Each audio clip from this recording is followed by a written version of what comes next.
एक स्टार्ट हो गया क्या? नमस्कार प्यारे बच्चों। तो आज हम लोग फिर से अपनी केमिस्ट्री की पाठशाला कंटिन्यू करेंगे। मैं आपको इन्फॉर्मेशन के लिए बता दूं कि आज हमारा लेक्चर नंबर 8 होने वाला है यहाँ पे लिक्विड सॉल्यूशंस का। क्लास 12th के लेक्चर्स हम अपने यहाँ संजय पांडे क्लासेस में सुबह 8 से 10 बजे चला रहे हैं और 11th के लेक्चर्स हम 10 से 12 चलाते हैं। ठीक है, तो पत्रिका चौराहा पे क्लासेस हैं और ज़रूर आप एक बार कम से कम फिजिकली आके अटेंड करके देखें कि कैसा लगता है, कैसा एक्सपीरियंस रहता है केमिस्ट्री पढ़ने का। तो और कोई भी अगर आपको इन्फॉर्मेशन है, क्वेरी है, तो 9415614156 ये हमारे सर का नंबर है। आप कांटेक्ट कर सकते हैं थ्रू कॉल और थ्रू व्हाट्सएप। ठीक है, तो चलिए अब हम स्टार्ट करते हैं अपने लेक्चर नंबर 8 है लिक्विड सोल्यूशन का। तो उस्मान भैया आ गए हैं, तो हम पहले एक बार रिवीजन मार ले कि हमने पिछले टर्म पे क्या क्या किया था, ताकि मेरी आवाज़ धीरे धीरे वापस आए। पहले अभी गई हुई है। हाँ, तो सुनिए, हमने पिछले टर्म पे देखा था कि जब हम किसी लिक्विड सॉल्वेंट में कोई नॉन वोलेटाइल सॉल्यूट ऐड कर रहे थे तो क्या होता है, उसका वेपर प्रेशर डिक्रीज होता है। क्या होता है, उसका वेपर प्रेशर डिक्रीज होता है। और कैसे डिक्रीज होता है, कैसे डिक्रीज होता है? क्या क्या क्या क्या? अरे मोल फ्रैक्शन छोड़ो, डिक्रीज क्यों होता है मैं वो पूछ रहा। गुड, क्योंकि जो भी कुछ प्रोसेस होता है वेपराइजेशन का वो सरफेस से होता है। इनिशियली जब प्योर सॉल्वेंट था तो केवल सरफेस पे मॉलिक्यूल्स थे, और सरफेस में कौन से मॉलिक्यूल्स थे? सॉल्वेंट मॉलिक्यूल्स थे। पर जब हमने एक नॉन वोलेटाइल सॉल्यूट को ऐड कर दिया है तो अब सरफेस पे कौन से मॉलिक्यूल्स हैं? क्या सॉल्वेंट मॉलिक्यूल्स भी हैं, सॉल्यूट मॉलिक्यूल्स भी हैं? और क्या वो नॉन वोलेटाइल सॉल्यूट है तो क्या वो वेपर्स बना सकता है? ना। अरे नॉन वोलेटाइल सॉल्यूट वेपर कहां से बनाएगा भाई? तो नॉन वोलेटाइल सॉल्यूट वेपर नहीं बना सकता। उसका पी नॉट क्या होता है? 0। उसका पी नॉट क्या होता है? 0। तो रंग बदल गया इसका। हाँ चलिए, इधर देखिए, ये हुआ क्या वैसे? अरे ठीक है जी, जो भी हुआ अच्छा है। हाँ, तो सुनिए क्या नॉन वोलेटाइल सॉल्यूट ऐड किया हमने, वो वेपर बना नहीं सकता, उसने सरफेस छेक ली है, तो क्या सॉल्वेंट को वेपराइज होने में अब दिक्कत होगी?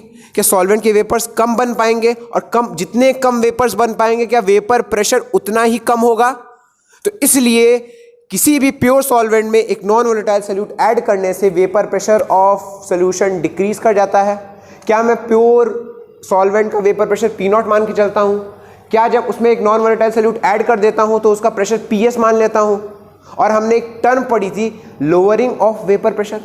लोअरिंग ऑफ वेपर प्रेशर क्या होता है कि किसी नॉन वोलेटाइल सॉल्यूट को किसी सॉल्वेंट में ऐड कर देने के बाद उसका वेपर प्रेशर कितना कम हो जाए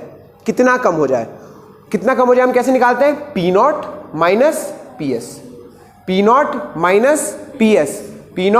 माइनस PS। अच्छा, तो क्या हम P0 माइनस PS से लोअरिंग ऑफ वेपर प्रेशर निकाल लेते हैं? अच्छा, पर सर ये relative lowering of vapour pressure क्या है, ये कैसे निकालते हैं?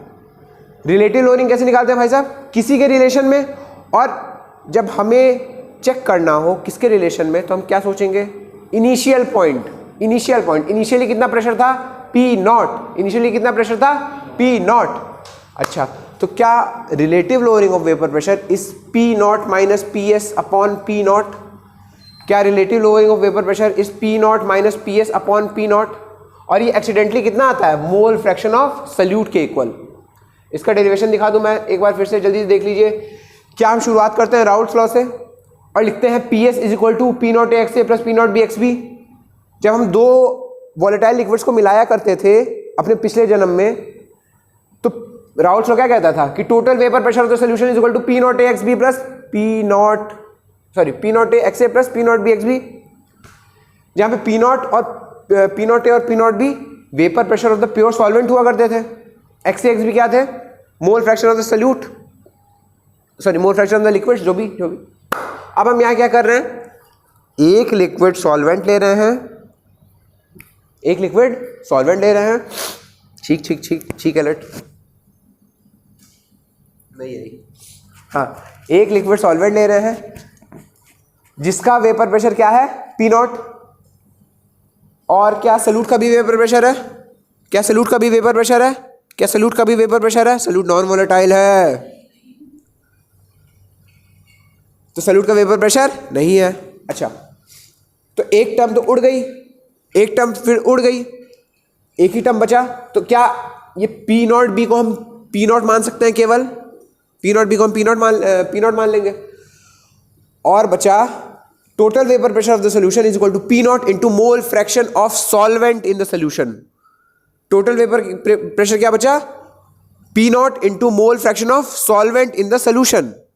अच्छा ठीक है, ऐसा बचा।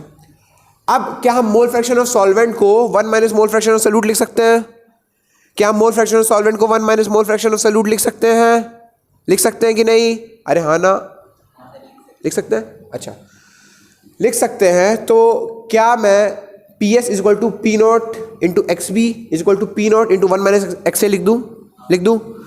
और क्या मैं फिर एक्स से निकाल लूँ किसी भी तरह? एक्स से मैं कैसे निकालूंगा? पी एस, भाई साहब धमाका।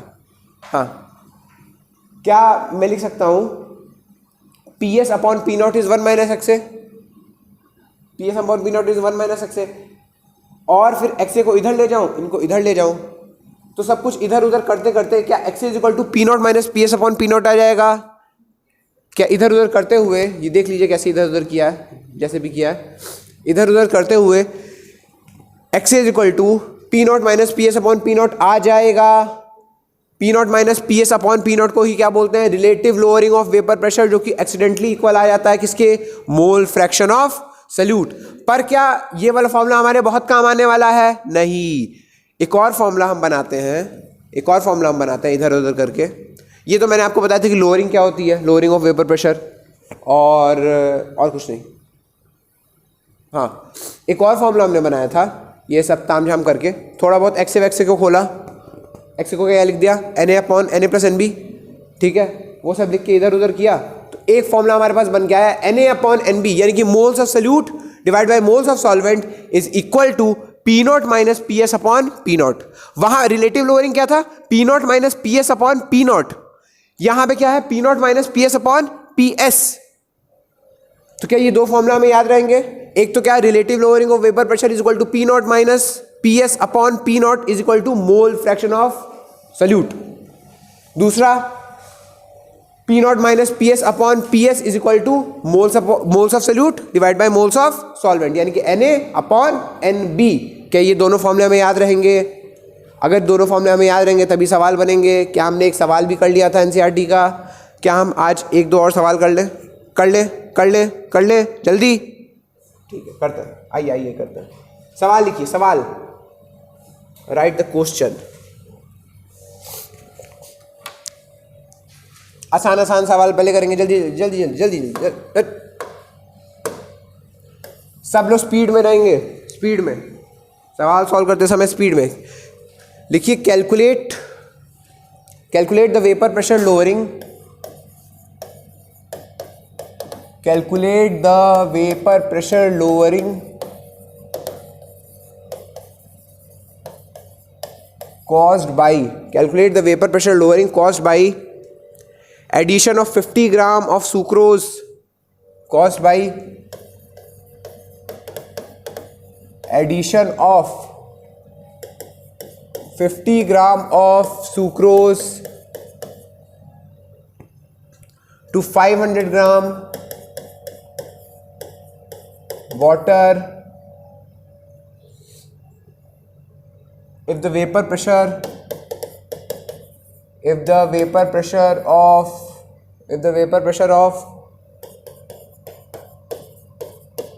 pure water at 25 degree Celsius is 23.8 mmHg। करिए,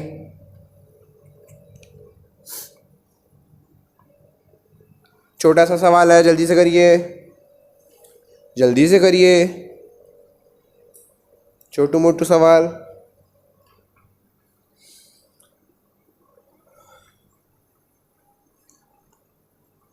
करिए।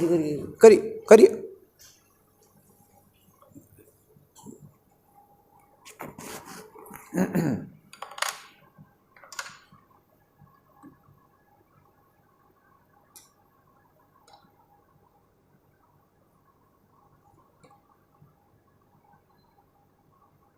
Nice, magnetic. करिए करिए करिए, सवाल करिए।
करिए भाई करिए।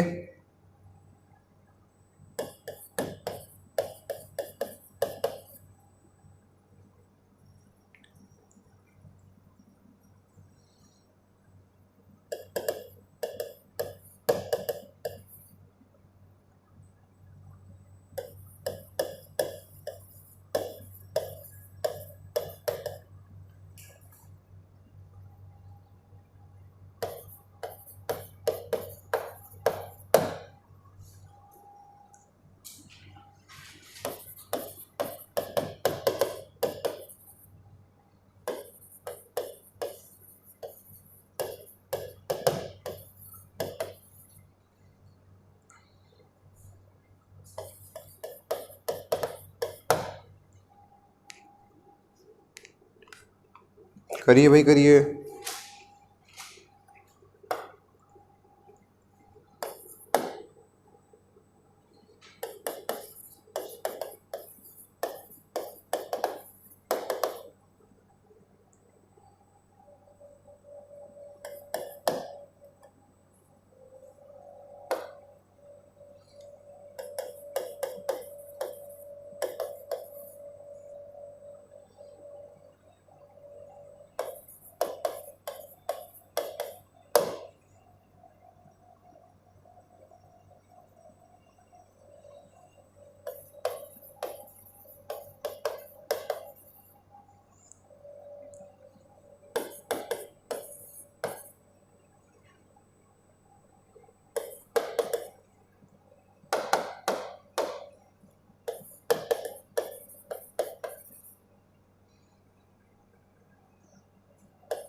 ट्राई करिए ट्राई।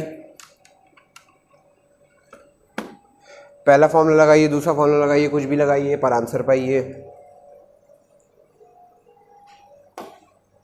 At least try.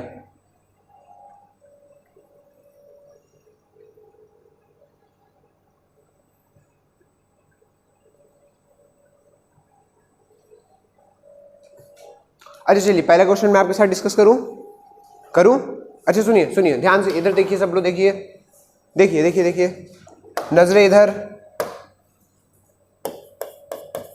सुनिए क्या बोल रहा है, calculate the vapour pressure lowering. Vapour pressure lowering की बात कर रहा है। मैंने आपको बताया था रिलेटिव लोअरिंग अलग होता है, लोअरिंग अलग होता है। Lowering of vapour pressure is P not minus P S. कितना कम हुआ वेपर प्रेशर, कितना कम हुआ, दिस इज लोअरिंग। और कितना कम हुआ with respect to initial point, this is relative lowering. अंतर समझ में आया? लोअरिंग का क्या मतलब है, कितना कम हुआ, डिफरेंस इनिशियली पी नॉट था, फाइनली पी एस हुआ, तो कितना कम हुआ डिफरेंस, और किसके रिलेटिव लोअरिंग इसकी किसके रिस्पेक्ट में कम हुआ, P not minus P S upon P not. Initial point के जब रिस्पेक्ट में लोअरिंग को निकालेंगे तो उसको रिलेटिव लोअरिंग बोलते हैं। ठीक है, ठीक है। तो इधर देखिए, सब लोग देखिए, हमें लोअरिंग ऑफ वेपर प्रेशर निकालनी है, lowering of vapour pressure which is P not minus P S.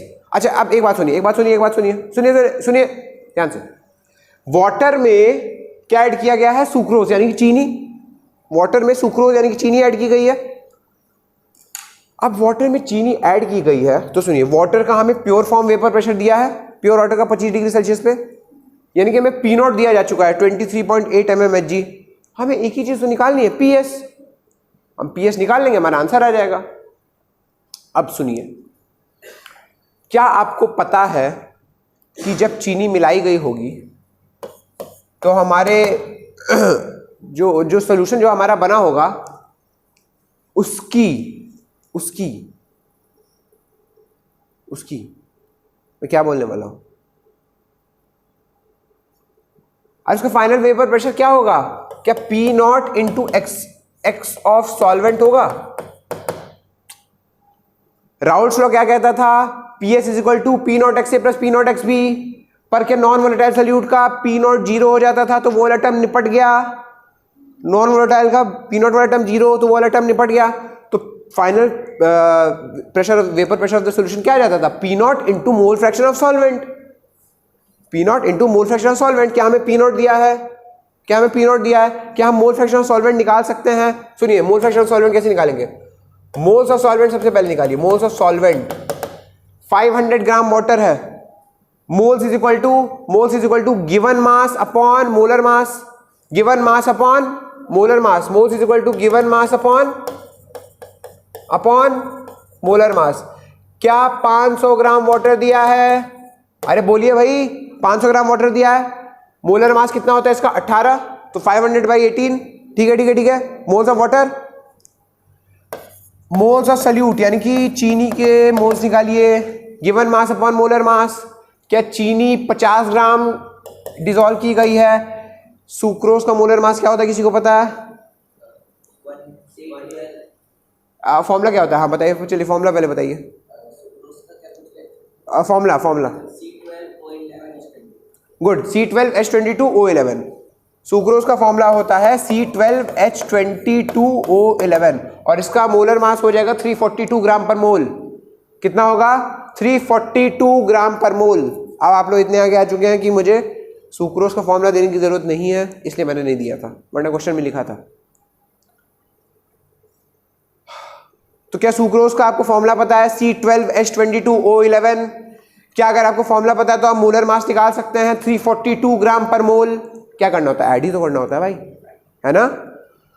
तो क्या हम इसके मोल्स निकाल सकते हैं 50/342, 50/342। क्या दोनों के मोल्स आ गए हैं, क्या दोनों के मोल्स आ गए तो क्या हम अब सॉल्वेंट का मोल फ्रैक्शन निकाल लेंगे, which is moles of solvent upon moles of salute plus moles of, निकालिए निकालिए निकालिए, वैल्यूज निकालिए जल्दी, कैलकुलेटर से निकालिए, हाथ से निकालिए, जैसे भी निकालना है निकालिए, पर निकालिए।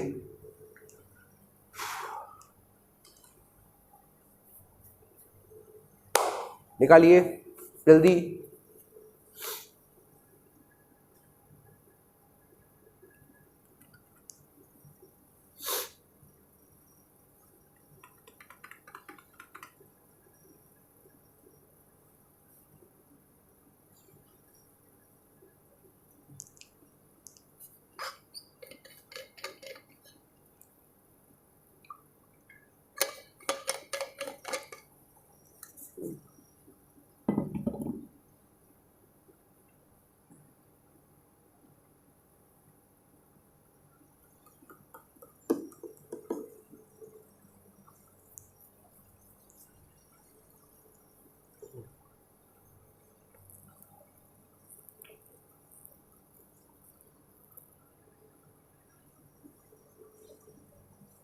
निकालिए भाई, निकालिए निकालिए निकालिए निकालिए, अरे जल्दी।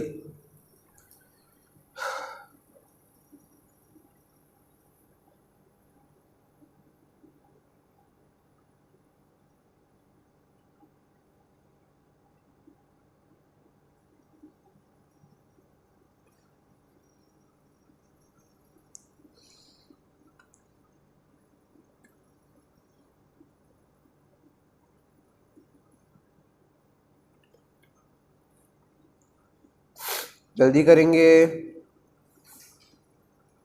मेरे लिए।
जल्दी जल्दी जल्दी जल्दी जल्दी।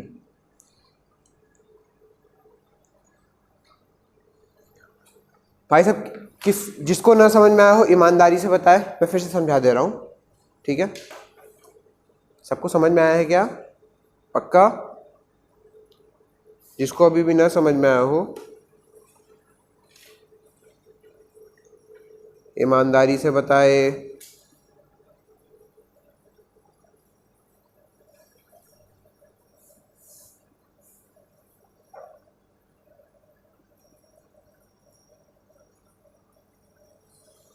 ईमानदारी से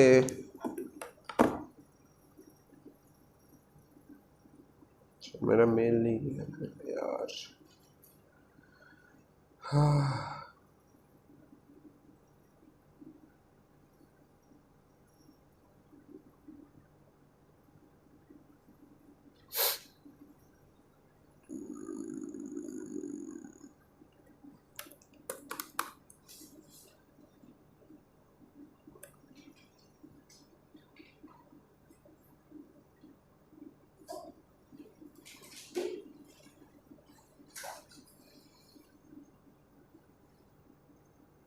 हुआ हुआ हुआ हुआ? अरे हुआ कि नहीं हुआ?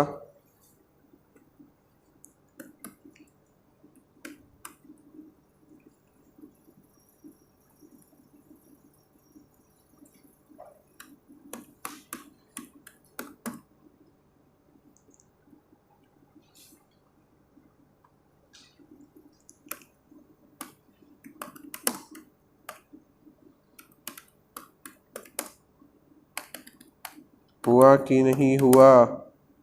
हो गया? हो गया? सबने बोर्ड पे लिखा हुआ सब कुछ कॉपी कर लिया क्या? कर लिया है? तब तक अगला क्वेश्चन ट्राई करें।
करिए भाई, करिए करिए करिए।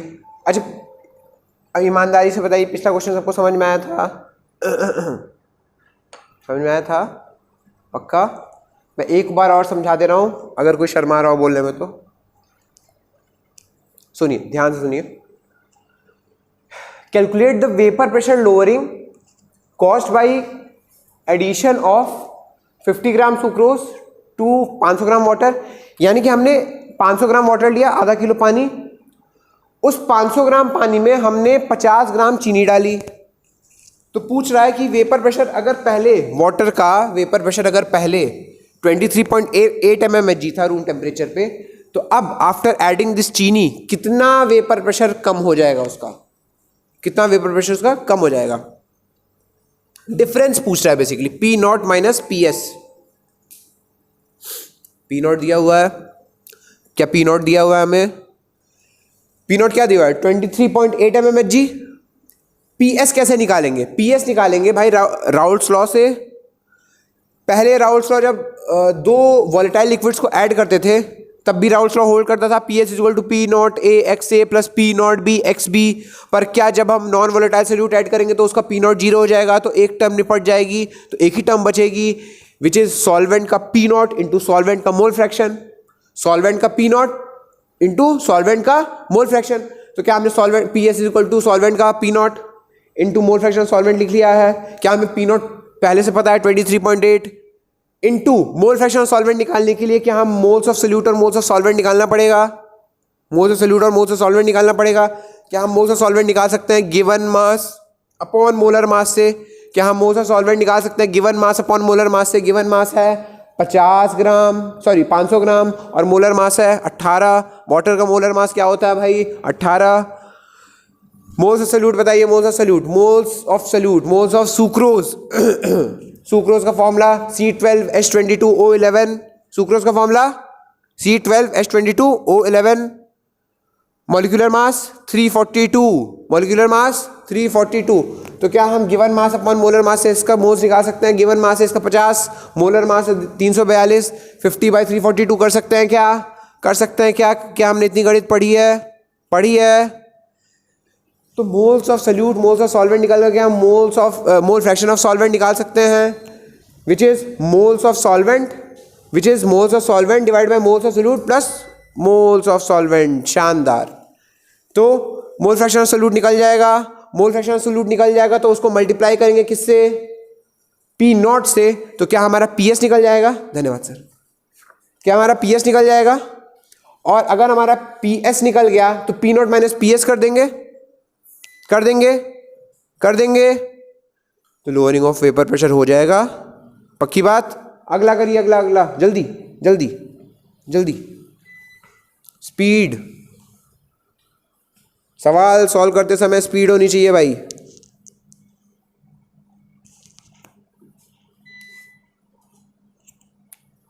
स्पीड,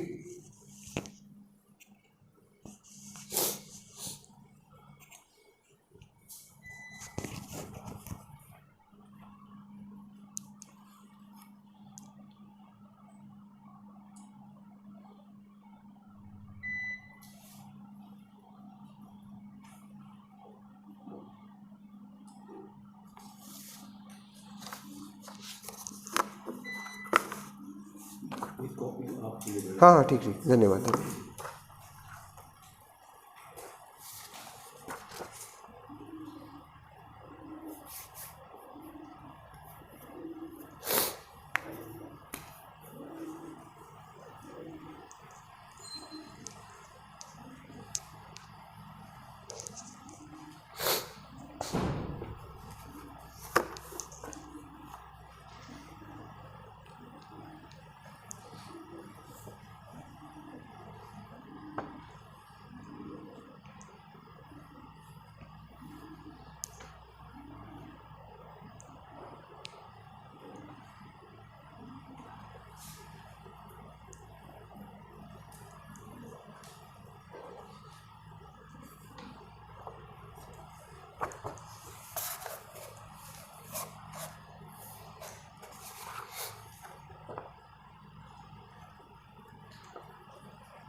स्पीड रखेंगे सवाल सॉल्व करते समय।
करिए भाई।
हो रहा है, ट्राई करिए।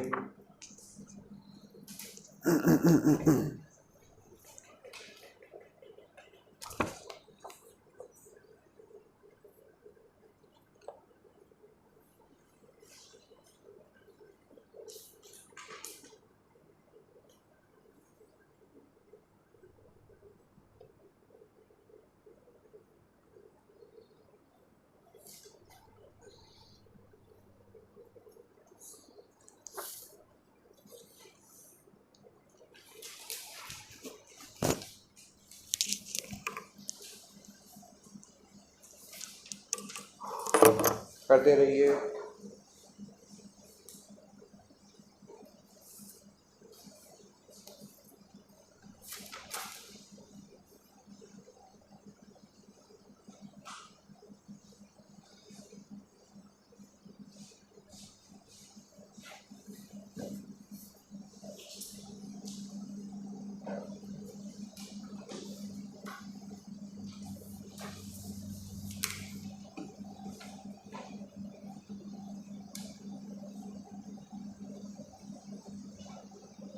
आप लोग का पहला होमवर्क असाइनमेंट है, ठीक है। बड़े ही कायदे से इसको कॉपी में एक एक क्वेश्चन को सॉल्व करेंगे, बहुत कायदे से। मैं चेक करूँगा, इसके बाद आपको दूसरा मिलेगा, तीसरा मिलेगा, अब रोज़ रोज़ लेंगे। So sad for you.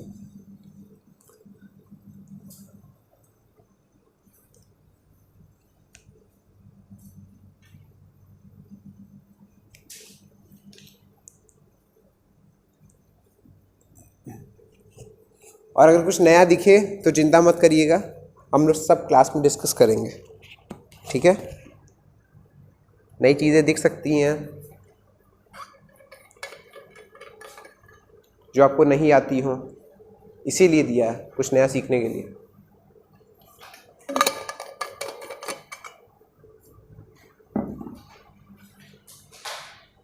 बहुत ही तहजीब से कायदे से रखें क्योंकि इनका महत्व आपको लास्ट में पता चलेगा। करिए भाई करिए, किसी का हुआ?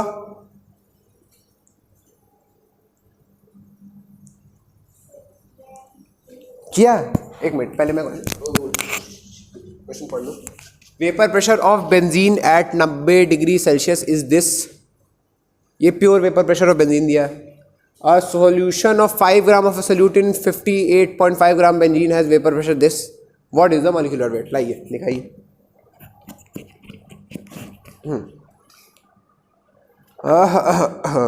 P naught PS good, Na by Nb is P naught minus PS very good। मान लेते हैं इसका x है, गुड, C6H6, ठीक है ठीक है, आपकी अप्रोच सही है, बिल्कुल शानदार। अब एक्स निकालना वो तो गणित की बात है, और गणित हमारे क्या बोलते हैं कंट्रोल में तो है नहीं, थोड़ी बहुत कैलकुलेशन मिस्टेक हो सकती है, नहीं भी हो सकती है, पर आपने अप्रोच जो लगाई है वो बिल्कुल सही है। देखिए 2-3 लाइन का सोल्यूशन है इसका। आइए देखिए, देखिए अश्विनी ने किया है, हाँ रख दिया मैंने स्टाइलस। इधर देखिए, इधर देखिए, इधर देखिए, सब लोग अपने नयन चक्षु खोल के देखेंगे, सभी की निगाहें बोर्ड पे, सभी की निगाहें, सभी की निगाहें। हाँ देखिए, बोला vapour pressure of benzene at 90 degree Celsius is 1020 torr. Benzene का वेपर प्रेशर दिया, क्या बेंजीन एक सॉल्वेंट है?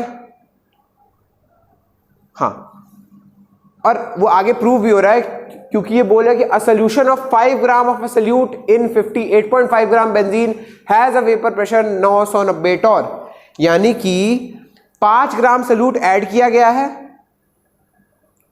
58.5 ग्राम बेंजीन में, तो एक सोल्यूशन बना है, जिस सोल्यूशन का वेपर प्रेशर आया है 990 टॉर, जिस सोल्यूशन का वेपर प्रेशर आया है 990 टॉर। अब बोला what is the molecular weight of the solute.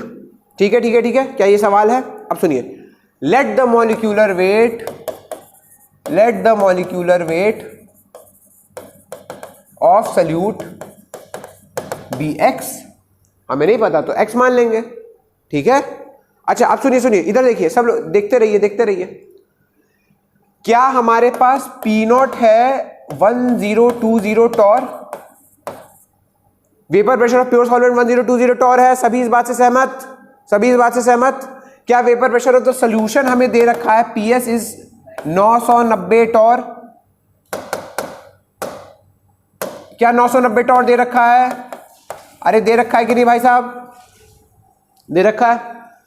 तो क्या हम ये जानते हैं कि moles of solute divided by moles of solvent is equal to P not minus P S upon P S. मैंने आपको पहले भी बोला था कि relative lowering of vapour pressure में 2 फॉर्मूले हैं, ज्यादा ये वाला काम आएगा। एक है relative lowering of vapour pressure is equal to mole fraction of solute is equal to P not minus P S upon P nought, और एक है P not minus P S upon P S which is equal to moles of solute divide by moles of solvent. है ना, है ना, है ना। अच्छा अब सुनिए सुनिए, देखिए मैं मोल्स ऑफ सोल्यूट कैसे लिख रहा हूं, मैं मोल्स ऑफ सोल्यूट कैसे लिख रहा हूं, देखिए मेरे को सिखाइए। क्या moles of solute given mass upon molar मास होता है ना? क्या moles of solute given mass upon molar मास होता है? क्या मोल्स ऑफ सोल्यूट हो जाएगा, गिवन मास है 5 ग्राम, भाई 5 ग्राम सोल्यूट ऐड किया गया ना, अपॉन मोलर मास कितना है इसका x, divided by moles of solvent is आपने गलती कर दी। हाँ आपने गलती कर दी थी, तो आपने वो मोल फ्रैक्शन निकाल दिया था, मोल फ्रैक्शन ऑफ सोल्यूट। अभी मेरे को स्ट्राइक किया। हाँ सुनिए सुनिए सुनिए, upon moles of solvent, moles of solvent is 58.5 gram given mass, upon क्या आप बेंजीन के असली रूप को जानते हैं, C6H6, 78 ग्राम पर मोल इसका मोलर मास होता है। आपने बेंजीन तो पढ़ा होगा, पढ़ा है ना? कोई बात नहीं, अगर नहीं भी पढ़ा है तो मैं पढ़ा दूंगा। 58.5 divided by 78 is equal to P nought, हमें पता है P nought 1020 minus P S is 990 divide by 990। जल्दी से इसको सॉल्व करें। क्या एक्स हमारा अननोन है, बाकी सब नोन है, बाकी सब हमें पता है, तो जल्दी से सॉल्व होगा। ये 20 और ये 10, 30 अपॉन 990, ये गया 1/33, 1/33। 5 into 78 divide by 58.5x is equal to 1/33। Solve for x। क्या ये छठी क्लास की गणित है? क्या ये छठी क्लास की गणित है? क्या हम इसको कर सकते हैं? क्या हमें क्रॉस मल्टीप्लिकेशन आता है?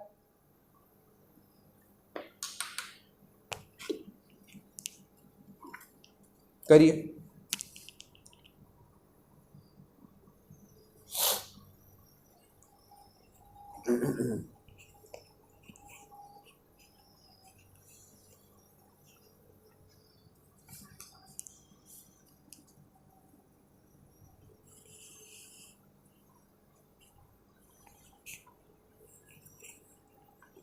करिए भाई करिए।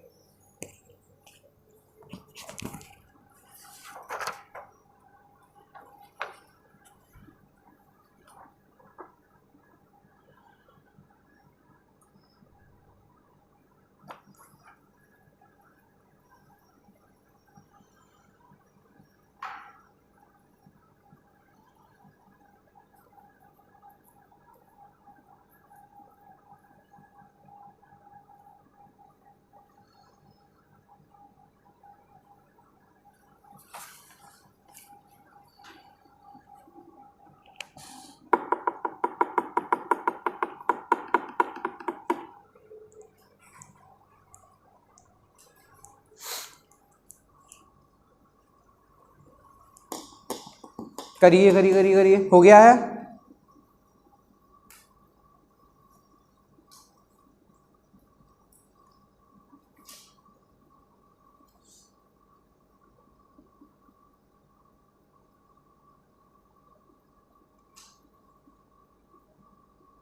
अबू मेरे भाई,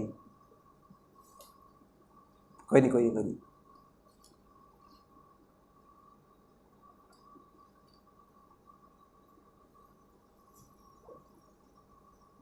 थोड़ी देर हेड डाउन कर ले, आराम कर ले, चल।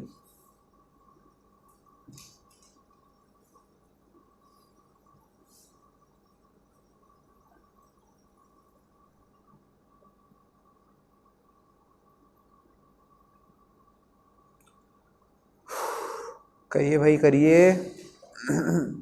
अभी तो हम अगले कॉन्सेप्ट पे जाएंगे। करिए करिए करिए, जल्दी करिए। डन। बाकी लोग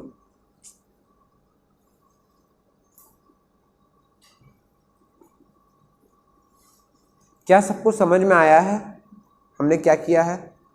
एक ही फॉर्मूला तब से घिस रहे हैं। P not minus P S upon P S equal to moles और सॉल्यूट बाय मोल्स और सॉल्वेंट। अभी फिर से घिसेंगे क्वेश्चन में।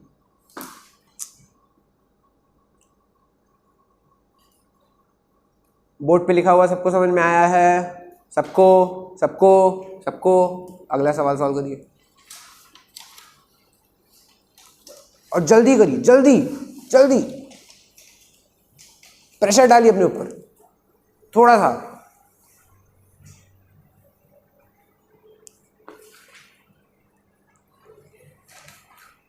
मैं पढ़ के बता दे रहा हूं। The vapour pressure of water is 17.54 mmHg at 293 Kelvin. The vapor pressure of water is 17.54 mmHg at 293 Kelvin. Calculate the vapor pressure of 0.5 molal solution of urea in it. Molal 0.5 molal small m solution of urea in it. क्या हो गया? अटक गया? एक minute रुकिए। मैंने moles निकाल लिए सॉल्यूट के। हाँ बिल्कुल। फिर सॉल्वेंट के मोल्स निकाल लिए। बिल्कुल। मोल फ्रैक्शन ऑफ सॉल्वेंट निकाल लिया। बिल्कुल। और उसको पीएस से पीएस निकाल लिया। हाँ ठीक है। और इसको इक्वल निकाल लिया। यार पर दिक्कत ये है ना, दिक्कत ये है हमें यहाँ पे ये निकालना है। हाँ W निकालना है ना। तो तुम्हारा अच्छा मोल फ्रैक्शन ऑफ सॉल्वेंट निकाल रहे हो तुम? हाँ। ठीक है, तो आ जाना चाहिए मेरे ख्याल से। रुकिए, नहीं मैं देखूँ। ये है आपका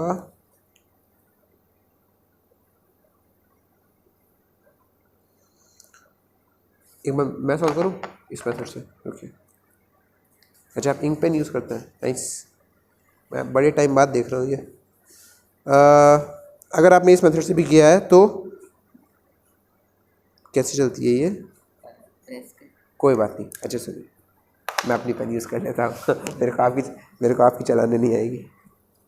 हाँ देखिए, मोल फ्रैक्शन ऑफ सॉल्वेंट आ जाएगा।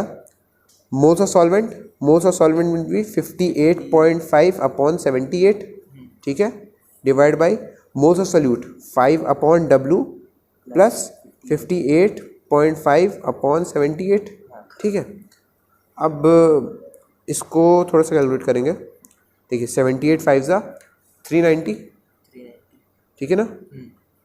78, तो 78 five 390 plus 58.5 W upon 7 upon 78, 78 गया 78 डब्ल्यू होगा 78, डब्ल्यू अच्छा हाँ 78 डब्लू होगा। गुड गुड गुड, ठीक है। तो ये हुआ, ऊपर गया तो 58.5 W upon 390 plus 58.5 W is equal to mole fraction of solvent. Mole fraction solvent हमें दिया तो नहीं है ना? नहीं, मोल फ्रैक्शन ऑफ सॉल्वेंट दिया होगा, सॉल्वेंट का नहीं दिया, नहीं दिया, लेकिन हमें दिया है। नहीं दिया। हाँ, लेकिन हम ये बोल सकते हैं ना कि P S is equal to P not into mole fraction of solvent. हाँ तो mole fraction solvent will be P S upon P nought. तो इसको इक्वेट कर देंगे हम पी एस यानी कि 990 डिवाइड बाई 1020 से। हाँ ये कटा 99 अपॉन, तो ये सॉल्व करेंगे तो आ तो जाना चाहिए। तो डब्लू हो जाएगा हमारा 99 इंटू 390। ओ अच्छा हाँ पहले एक मिनट, पहले क्रॉस मल्टीप्लाई करते हैं। तो वो कैलकुलेटर निकालिए। अरे आपका तो तभी मेरे को लग रहा है ना आपने कैलकुलेशन में बस मिस्टेक की है और कोई मिस्टेक नहीं की है। ठीक है,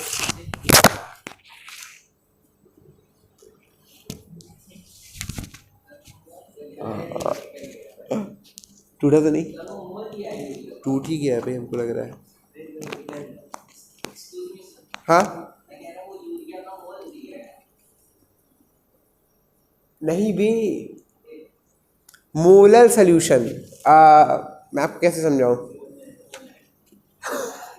मोलैलिटी दी है सोल्यूशन की, मोलैलिटी। शिशिर ये तो निपट गया भाई, ये निपट गया। अब इसको ऐसे, इसको जुगाड़ करते हैं, रुको दिखाते हैं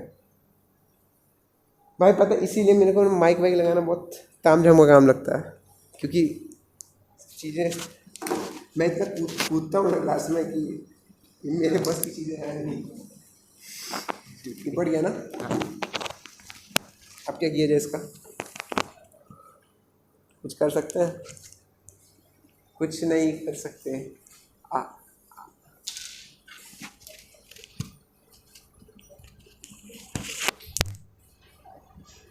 एक चीज़ तो कर ही सकते हैं,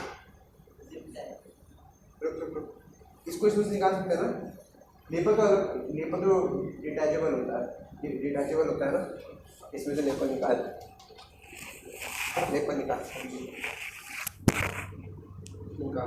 ये चीज़ डिटैचेबल होती है।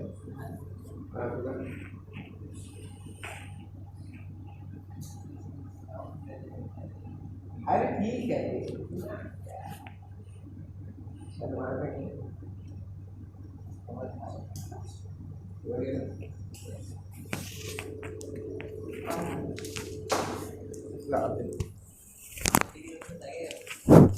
ला बताता हूँ। ओ माइक चेंज करना पड़ेगा।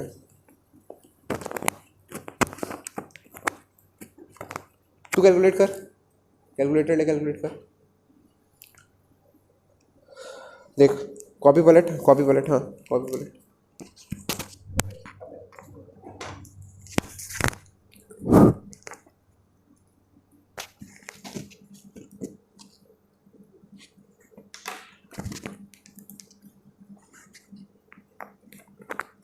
लिख तू लिख, हाँ लिख, पेन से लिख।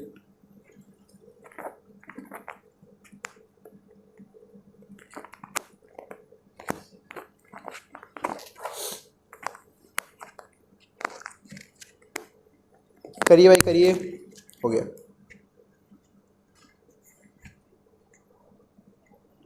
करिए।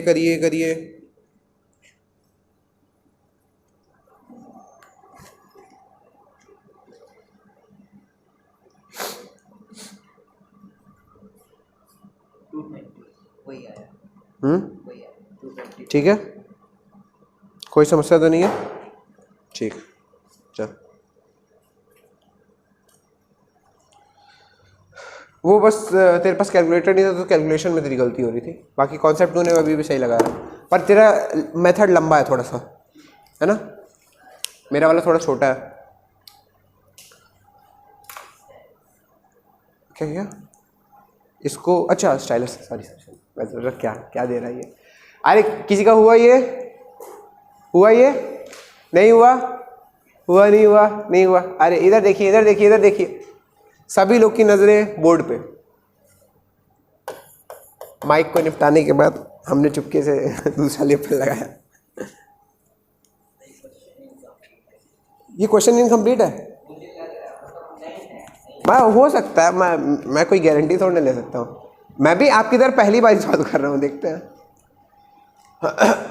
हाँ इधर देखिए, इधर देखिए, vapour pressure of water is 17.54 mmHg at 293 kelvin, यानी कि प्योर वेपर प्रेशर दिया है वाटर का, प्योर वाटर का, यानी कि पी नॉट दिया है, पी नॉट दिया है ना, 17.54 mmHg।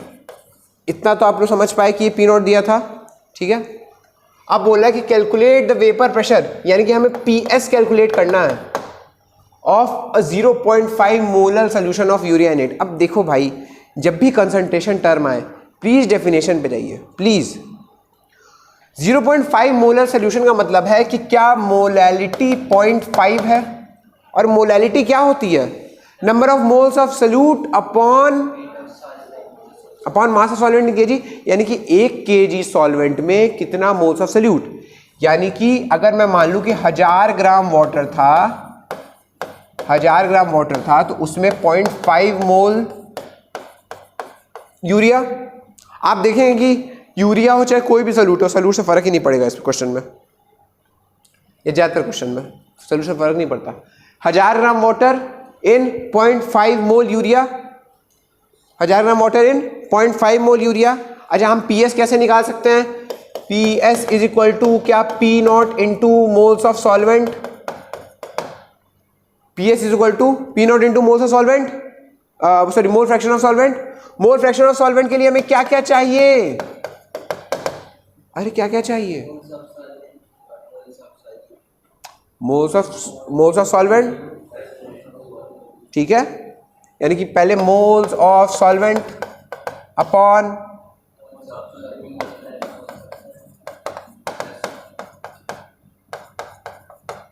Moles of solvent given mass, given mass, given mass, given मास।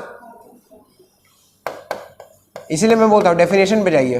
क्या 1000/18, 1000/18 divide by moles of solute, moles of solute, अरे moles of solute, moles of solute, moles of solute, अरे ये नहीं दिख रहा, ये नहीं दिख रहा। 0.5 प्लस 1000/18, गुड।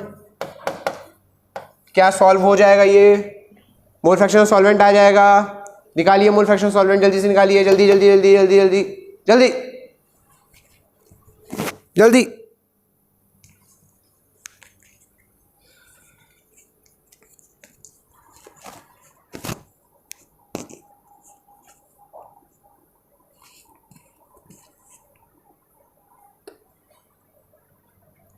जल्दी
जल्दी। किसी और कोई और अप्रोच, किसी भी बंदे का कोई और अप्रोच है? अलग अलग अप्रोच से भी क्वेश्चन सॉल्व कर सकते हैं भाई, घुमा फिरा के हर चीज़ वहीं पे आएगी।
हो गया हो गया हो गया, सबका हुआ, सबका हुआ, अरे सबका हुआ पक्का।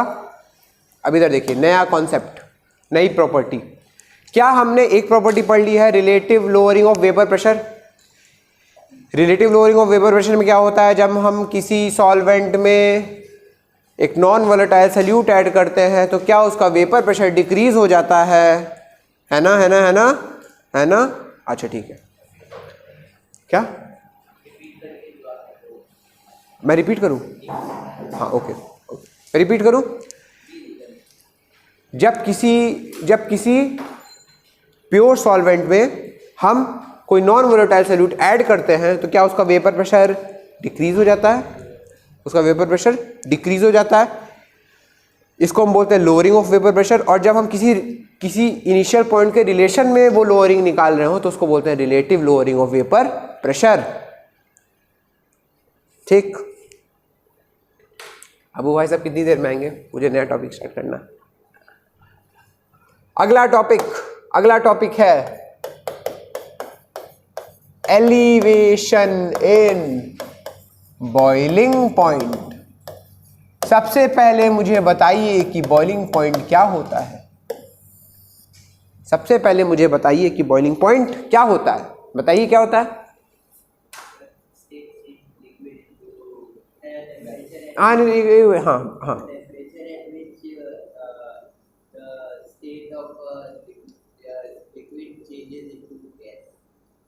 पक्का। मैंने फर्स्ट क्लास नहीं, मैंने अभी 1-2 क्लास पहले एक सवाल पूछा था कि at what temperature water vaporises. Water किस टेम्परेचर पे वेपराइज करता है? हाँ गुड, 100 डिग्री।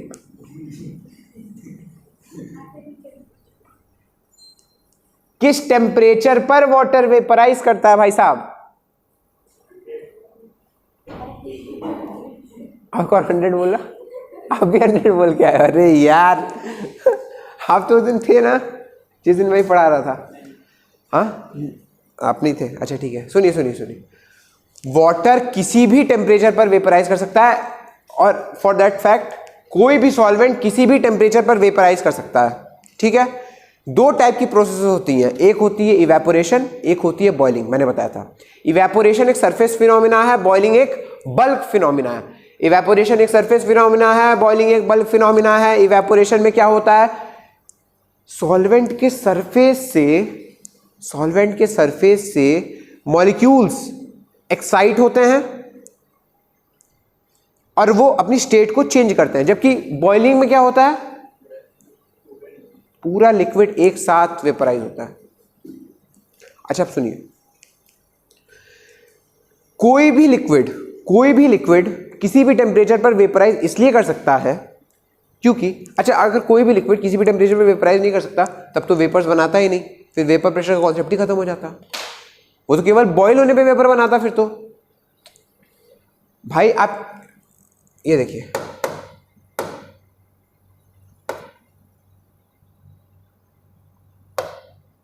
यहां पे क्या लिखा है, if the vapour pressure of pure water at 25 degree Celsius is 23.8 mmHg।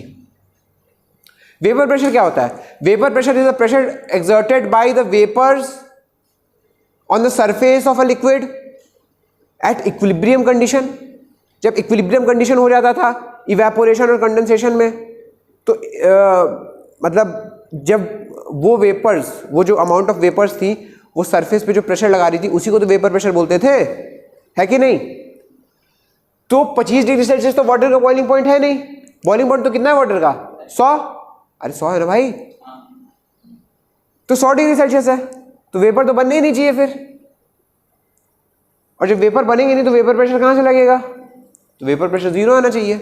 पर यहां तो कुछ वेपर प्रेशर है, 25 डिग्री सेल्सियस पे 23.8 mmHg वेपर प्रेशर है, तो उसका मतलब वेपर बनी होंगी ना, बनी होंगी नहीं बनी होंगी। यानी कि कोई भी लिक्विड किसी भी टेम्परेचर पर वेपराइज कर सकता है। क्यों वेपराइज कर सकता है, क्योंकि vaporisation takes place from the surface of the liquid, और सरफेस ऑफ द लिक्विड पे जो पार्टिकल्स होते हैं उन पे अनबैलेंस्ड फोर्सेस काम कर रहे होते हैं।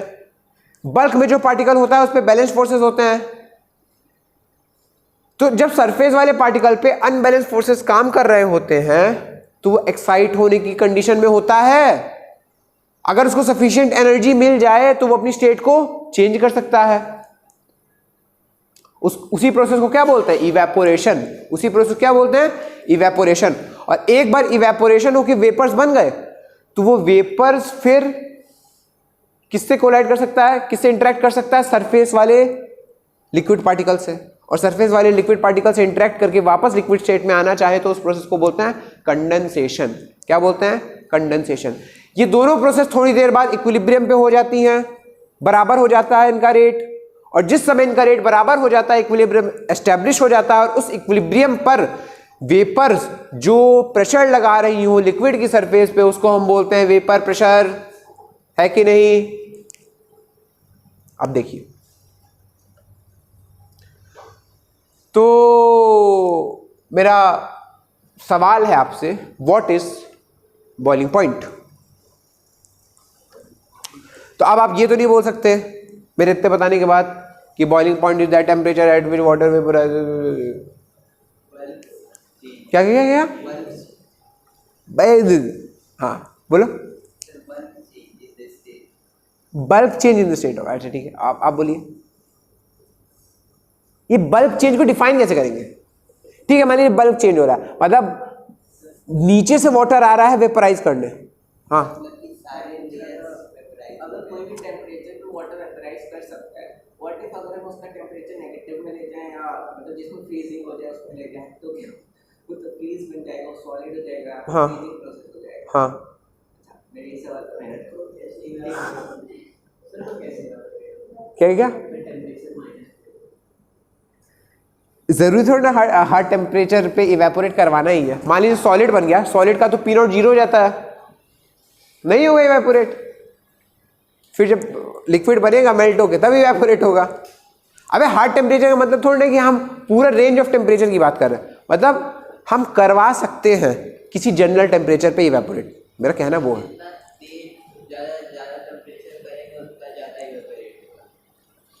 हाँ बिल्कुल, evaporation directly proportional to temperature. Temperature कम करेंगे तो इवेपोरेट नहीं होगा, कंडेंस होगा। ये तो क्लास 9 की बात है। अरे नहीं भाई, हाँ ना, क्यों होगा? अगर मान लो सॉलिड बन, सुनो सुनो सुनो, अरे सुनो सुनो सुनो, सॉलिड बन गया तब इवेपोरेट कैसे होगा? फ्रीज हो जाएगा ना। अगर जो चीज सॉलिड बन गई उसका पी नॉट तो जीरो हो जाता है, हमने देख लिया ना। जो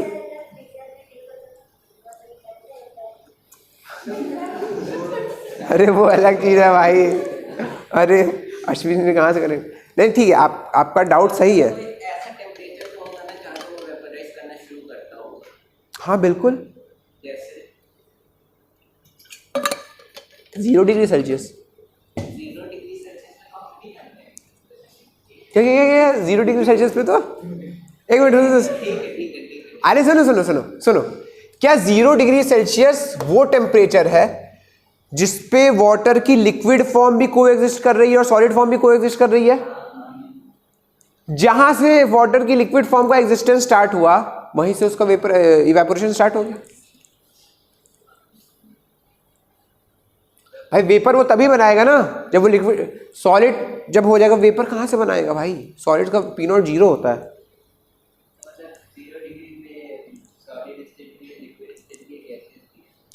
ट्रिपल पॉइंट ऑफ वाटर नाम की चीज पढ़ी है? नहीं पढ़ी है? Triple point of water is a temperature at which water coexist in all 3 states of matter. हाँ, एक ही कंटेनर में क्या? हाँ, कहीं भी, कहीं खुले में, कंटेनर भी छोड़ो, खुले में। Triple point of water. खैर हमारे चर्चा का विषय नहीं है वो, आगे की चर्चा है वो। अरे सुनिए सुनिए सुनिए, खैर मैं बात कर रहा हूँ बॉइलिंग की। अच्छा, किसी ने ये कभी पढ़ा है क्या बचपन की किताबों में कि जब हम पहाड़ों पे जाते हैं तो खाना बनाने में कोई समस्या? बॉइलिंग पॉइंट कम हो जाता है, ज़्यादा हो जाता है? कम ज़्यादा कम ज़्यादा कम ज़्यादा कम ज़्यादा कम हो जाता है। हाँ कम हो जाता है। जब हम पहाड़ों पे जाते हैं, मैं कभी गया नहीं हूँ, बस मैंने किताबों में ही पढ़ा है। क्या किताबों में भी नहीं पढ़ा? जाके आए होंगे कम से कम। वो तो बात, दुख दर्द पीड़ा कष्ट झलकते हुए इस चेहरे पे केवल बाहर से हंसी है, अंदर से दुख। हाँ, कोई जाके आया पहाड़? जाके आई है? अच्छा गए पर ज़्यादा ऊंचाई पे नहीं गए, ठीक है। हाँ, खाना नहीं बनाया, ये भी बढ़िया। कुकर में बना था, अच्छा ठीक है। तो बात यह है कि पहाड़ों पे जैसे जो हम एटमॉस्फेरिक प्रेशर मेजर करते हैं ना, वो हम सी लेवल से करते हैं। कहाँ से करते हैं? एटमॉस्फेरिक प्रेशर जो हम मेजर करते हैं वो हम सी लेवल से करते हैं। तो पहाड़ पे जब हम जाते हैं, पहाड़ों पे वो प्रेशर कम होता जाता है। जैसे जैसे हम सी लेवल से ऊपर की तरफ मूव करेंगे, वो प्रेशर उतना ही कम होता जाएगा, उतना ही कम होता जाएगा, ठीक है। अच्छा क्यों? सोचिए क्यों? ग्रेविटी, मतलब मेरे को फिजिक्स नहीं आती, पर मेरी कॉमन सेंस वाली सोच है। अब वो पता नहीं सही गलत है, पर मेरी कॉमन सेंस वाली सोच है। क्या आपने फ्लूइड्स में प्रेशर पढ़ा है? मतलब अरे वो हाइड्रोस्टैटिक्स पढ़ी है ना, क्लास 11th में तो आपने पढ़ी होगी, 9th में भी पढ़ी होगी, 11th में भी पढ़ी होगी भाई। अरे वो एक चैप्टर है ना, उसमें बर्नौली थ्योरम, और वो पानी के अंदर वो डाल दो, आइस वाइस डाल दो, कोई बॉक्स डाल दो। अरे वो यूरेका वाला क्या नाम था उस साइंटिस्ट का? यूरेका वाला का क्या नाम था? अरे बॉयंसी किसने? आर्किमिडीज प्रिंसिपल वे। पढ़ी कि नहीं पढ़ी है? फिजिक्स में जिसमें भी है, सुनो नहीं पढ़ी क्या? अरे सुनो। हाँ तो उस चैप्टर ही हट गया क्या? कितने चूतिया लोग हैं, वो चैप्टर ही हटा दिया क्या? मतलब अगर कोर्स नहीं कंप्लीट हो तो चैप्टर ही हटा देंगे क्या भाई? अरे भाई, मतलब इन लोग का जैसे क्या हुआ अभी कुछ साल पहले क्या, ज़्यादा नहीं, 1-2 साल पहले की बात है कि IISc बेंगलोर बहुत टॉप का कॉलेज, रैंकिंग में 1 या 2 या 3 ऐसे कुछ आता है। तो IISc बेंगलोर में एक साथ बहुत सारे सुसाइड होने लगे, मतलब सुसाइड्स काफ़ी बढ़ गए। तो इतनी, अब ये ना डार्क, इस बात पे पता नहीं हंसना चाहिए कि नहीं हंसना चाहिए। कॉलेज वालों ने पंखे हटा दिए सुसाइड रोकने के लिए कि ना रहेंगे पंखे ना तुम टंग के मरोगे। मतलब how does it make sense? कोई सेंस है इस बात में? अच्छा हमारे कॉलेज में भी यही होता है, मतलब कुछ भी हो, इन लोगों का भाई इतना, जैसे अभी कुछ दिन पहले एक केस हुआ कि 5 लोग गए नहाने सेकेंड ईयर के, एग्जाम से जस्ट पहले, अभी ये लगभग है मई का केस, पिछले महीने का। 5 लोग नहाने गए, 5 दोस्त किसी घाट पे, और 2 लोग थोड़ा अंदर में थे, 3 लोग बाहर से घाट पे नहा रहे थे, और 2 लोग थोड़ा नहाते नहाते अंदर चले गए मस्ती करते करते। तो पानी की धार तेज़ आई, बह गए वो लोग, 2 लोग बह गए। अब बॉडी उन लोगों की नहीं मिल रही, मतलब डेथ तो कंफर्म है पर बॉडी भी नहीं मिल रही। तो अब सारे सेकेंड ईयर वाले जाके, वहाँ रेस्क्यू ऑपरेशन चल रहा है पुलिस का, और सारे हमारे कॉलेज के सेकेंड ईयर वाले जाके वहाँ पे जमा हो जा रहे हैं, ठीक है। तो उनको भी मैनेज करने में हम भाई, लॉजिकल बात है कि सिंपैथी होगी उस लड़के के प्रति, जो भी है बहुत ठीक बात है, लॉजिकल है। और तुम रोज़ वहाँ जाके जमा हो जा रहे हो। तो कॉलेज वालों ने इसका एक्शन क्या लिया कि गेट बंद कर दिया, जिस गेट से वो लोग जा रहे थे। अबे तुम लड़कों को तो समझाओ, लड़कों से कोई बातचीत नहीं, गेट ही बंद कर दिया। जिस गेट से, भाई उस गेट से हम लोग भी तो आ जा रहे थे, अब हम लोग को पूरा घूम के जाना पड़ता है। जैसे मान लीजिए मैं पढ़ाने आता हूँ ना, तो मेरे को अलग से पहले 10 मिनट हॉस्टल से मैं निकलता हूँ और फिर 10 मिनट और चल के आता हूँ फिर दूसरे गेट से। क्या मतलब है? क्या मतलब है इसका? कुछ भाई कोई जो एक्शन ले लेते कोई सेंस नहीं होता है। मतलब खासकर एजुकेशन इंडस्ट्री में तो जो भी बॉडी एक्शन लेती है उनका कोई सेंस नहीं होता है। चैप्टर कोर्स नहीं खत्म, चैप्टर हटा दो। अरे भाई मतलब चैप्टर भी पता नहीं किस हिसाब से हटाते हैं। 11th क्लास में 11th वालों को पढ़ा रहा हूँ। 11th क्लास में स्टेट्स ऑफ मैटर हटाया है, ठीक है, और थर्मोडायनेमिक्स रखा है। अब मेरे को ये नहीं समझ में आ रहा, मैं स्टेट्स ऑफ मैटर नहीं पढ़ाऊँ तो थर्मोडायनेमिक्स कैसे पढ़ाऊँ? जब तक आदमी गैसियस स्टेट PV = nRT नहीं लगाना पड़ेगा, थर्मोडायनेमिक्स को चू तक नहीं आएगा उसको। भाई थर्मोडायनेमिक्स को कुछ नहीं आएगा जब तक गैसियस स्टेट आदमी कायदे से नहीं पढ़ेगा। तो अब मैं कैसे पढ़ाऊँ? पीरियोडिक टेबल रखा है, केमिकल बॉन्डिंग रखा है, S block, P block, D वो सब हटा दिया है। पूरा S ब्लॉक हटा दिया, पूरा हाइड्रोजन हटा दिया, पूरा P ब्लॉक हटा दिया। तुम लोग से P ब्लॉक हटाया ही है, तुम लोग का तो हटा दिया ना, और 11 से भी हटा दिया P ब्लॉक। तो पढ़ाने को इस साल तो बहुत जल्दी कोर्स खत्म होगा, अगर केवल जिसको बोर्ड का पढ़ना है, क्योंकि पढ़ने को कुछ खास है नहीं, बहुत खास तो नहीं है।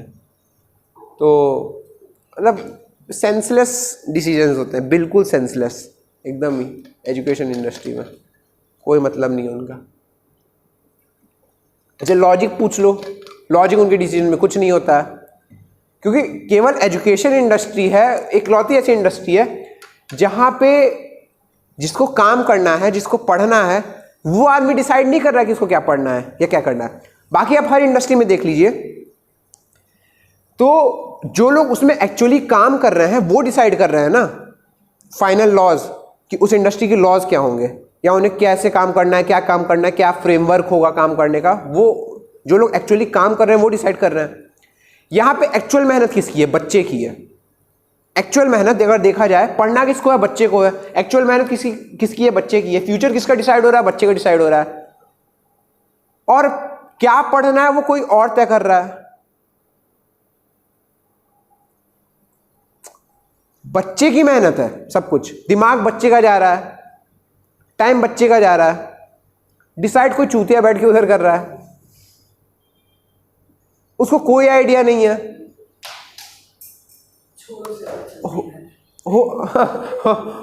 नहीं, क्योंकि 99% केस में क्या है, वो खुन्नस खा के बैठा होगा भाई, वो तो इतना घिस के आया, सही बात है, उसने तो अपने मरवाली वहां पहुंच गया। पर तुम नीचे वाले की तो सोचो भाई कि उसको क्या पढ़ना पड़ रहा है।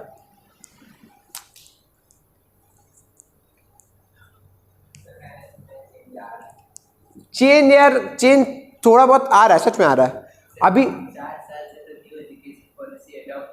हाँ वही तो अरे वही तो इन लोगों से न्यू, हाँ वो ना गले की हड्डी बन गई है ना, उगली जा रही है ना निगली जा रही है।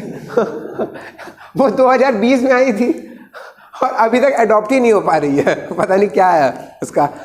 तब से बस एजुकेशन मिनिस्टर बदल, अडॉप्ट कुछ नहीं हो पा रही।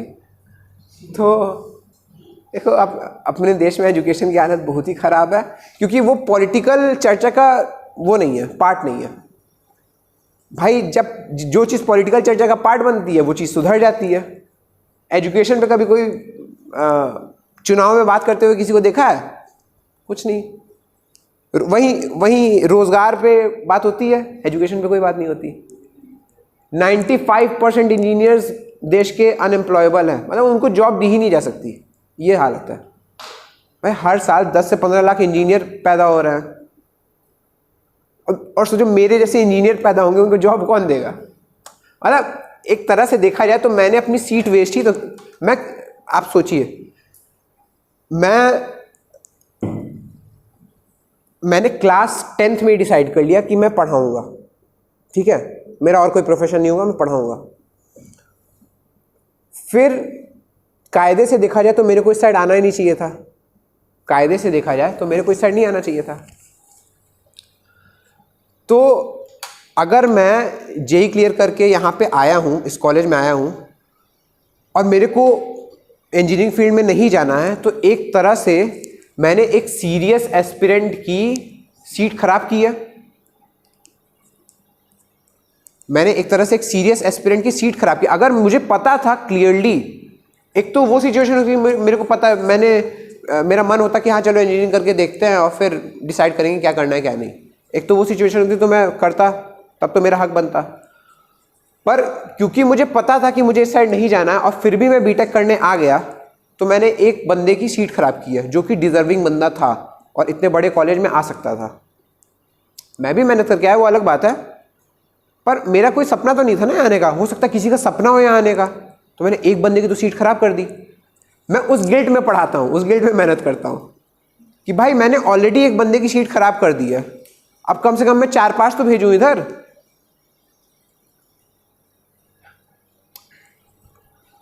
अगर मैं यहाँ आके किसी की सीट खराब कर रहा हूँ तो वो मेरी जिम्मेदारी बनती है ना कि उसकी कोई भरपाई होनी चाहिए। मैं तो उस गिल्ट में पढ़ा रहा हूँ। वो अलग बात है, पढ़ाने में मज़ा आता है, पर मेरे को उस बात का अभी भी गिल्ट है। क्योंकि मान लीजिए मैं यहाँ पे नहीं आता, मेरी दुकान तो तब भी चल रही होती, मैं तो तब भी पढ़ा रहा होता, क्या फ़र्क पड़ता। मेरे को जो भी पढ़ना था मैं तो 12th तक में पढ़ चुका था। मैं कुछ नया नहीं, मतलब बहुत रेवोल्यूशनरी कोई नया नहीं पढ़ रहा हूँ यहाँ के। तो कायदे से देखा जाए तो मैंने एक सीट ही बर्बाद की है और कुछ नहीं। इसीलिए मैं अपनी मेहनत कर रहा हूँ ताकि अपने पापों का प्रायश्चित कर सकूं। तो ठीक है जो भी है, लेकिन और कोई दिक्कत ही थी कि और कोई ऑप्शन नहीं था, और कोई मेरे पास कोई ऑप्शन ना, मैंने कोई और एग्ज़ाम भरा ना कुछ। और फिर पापा मम्मी का बहुत कहना था कि चले जाओ, नहीं तो मेरा पूरा मन था कि मैं ड्रॉप लूँ, मतलब 12th तक हो गई पढ़ाई, अब पढ़ाया जाए। पर लोग एक्सेप्ट भी नहीं करते जल्दी, फिर बहुत स्ट्रगल होता। आज जैसे आज क्या है, मैं आपको बहुत सच्चाई की बात बताता हूँ कि मार्केटिंग में हमें क्या करना पड़ता है, हमें लगाना पड़ता है कि MNIT इलाहाबाद से हैं, 99.99%। अबे कोई घंटा फ़र्क नहीं पड़ता भाई, मैं आपको सच्चाई बता रहा हूँ, सच्चाई कि खुद पढ़ना और पढ़ाना ज़मीन आसमान का अंतर होता है, ज़मीन आसमान का अंतर। 99.99% लोग जो खुद समझ पाते हैं वो दूसरे को समझा तक नहीं पाते हैं। पढ़ाने में समझाने का खेल है कि आप समझा कैसे पा रहे हो दूसरे को। उसमें वो खेल ही नहीं है कि आपने कितना पढ़ा। आपने 10 किताबें रट ली पर आप एक शब्द समझा नहीं पा रहे हो, कोई मतलब नहीं, आप नहीं पढ़ा सकते। और आपने कुछ नहीं पढ़ा, आपने एक किताब कायदे से नहीं पढ़ी आज तक,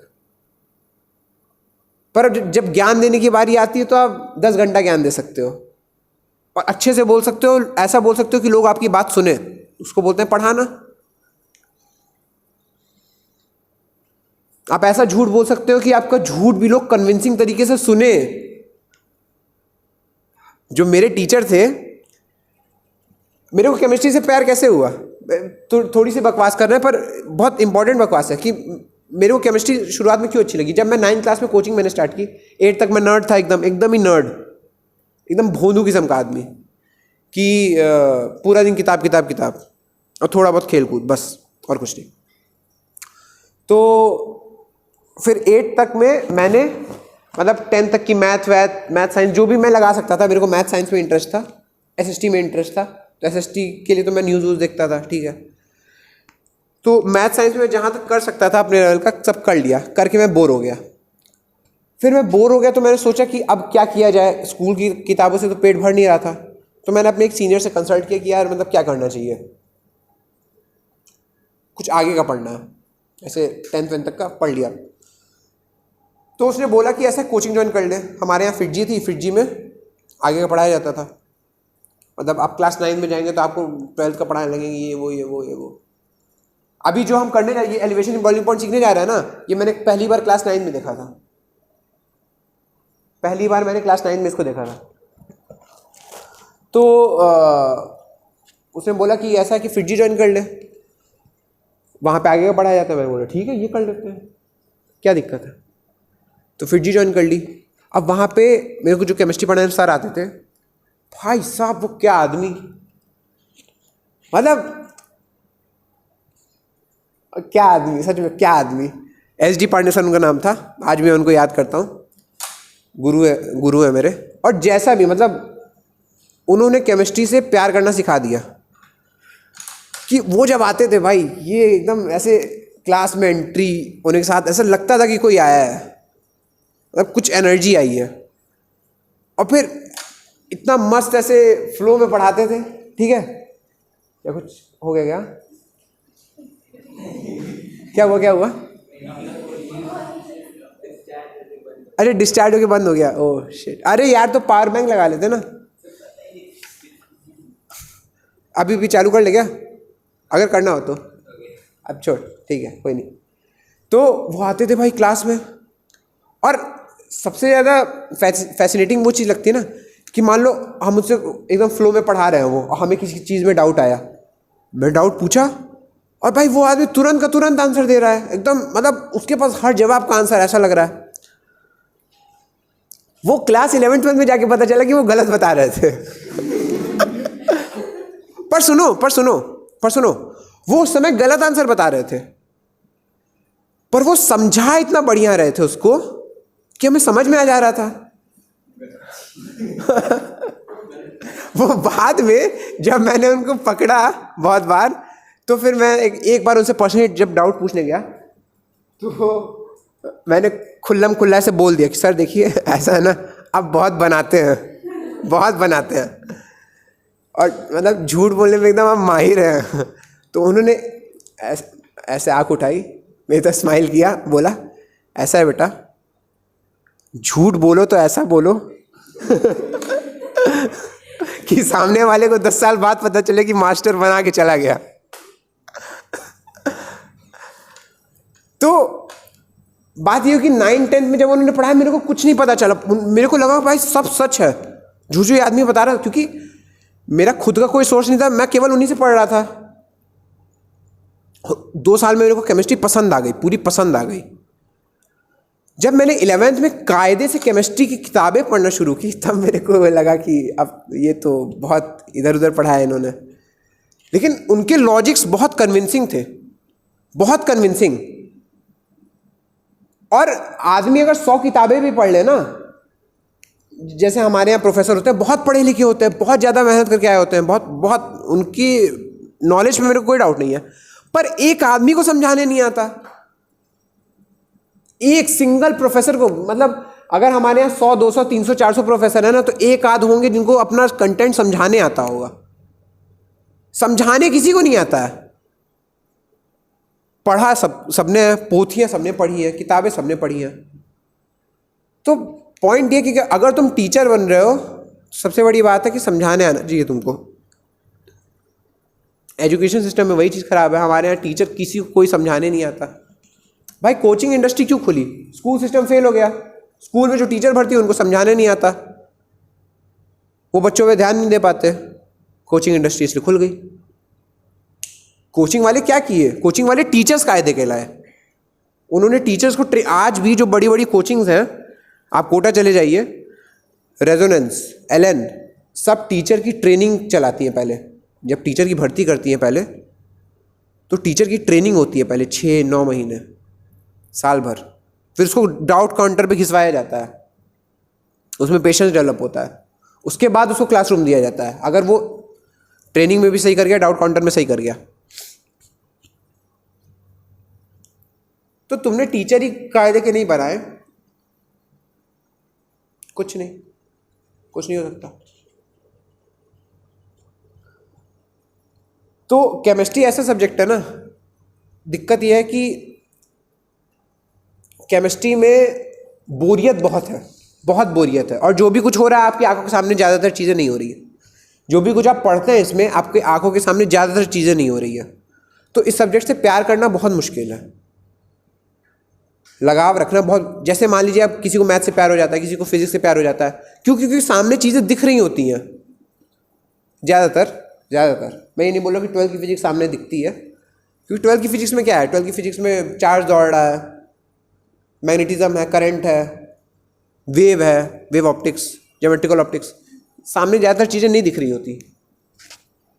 11वीं की फिजिक्स में तो दिख रही होती ना, वो 1 साल काफ़ी होता है प्यार बनाने के लिए।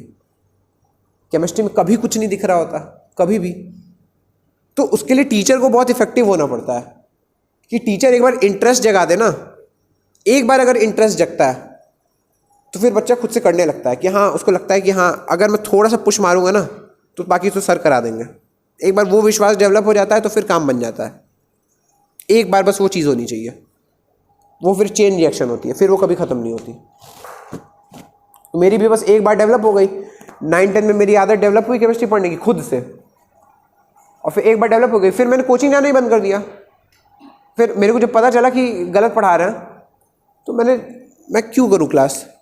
फिर क्या गलत, जैसे ऐसा नहीं कि पूरा ही चैप्टर गलत पढ़ा रहे, पर जहाँ मेरा डाउट आ रहा है वहाँ तो वो गलत हो जा रहे हैं, मतलब समझाते समझाते वो गलत समझाने लग रहे हैं। जैसे अब सुनो, उनकी कन्विंसिंग पावर इतनी बढ़िया कि मान लो मैं किसी बुक का क्वेश्चन उनके पास लेके गया, मेरे को डाउट आ रहा है, मैं किसी बुक का क्वेश्चन उनके पास लेके गया, तो उनसे जल्दी सॉल्व नहीं होता था। कोई बात नहीं, मतलब यार अगर वो कभी देख भी लें तो ठीक है, मैं कुछ झूठ तो नहीं बोल रहा, तो उनसे सॉल्व जल्दी होता नहीं था।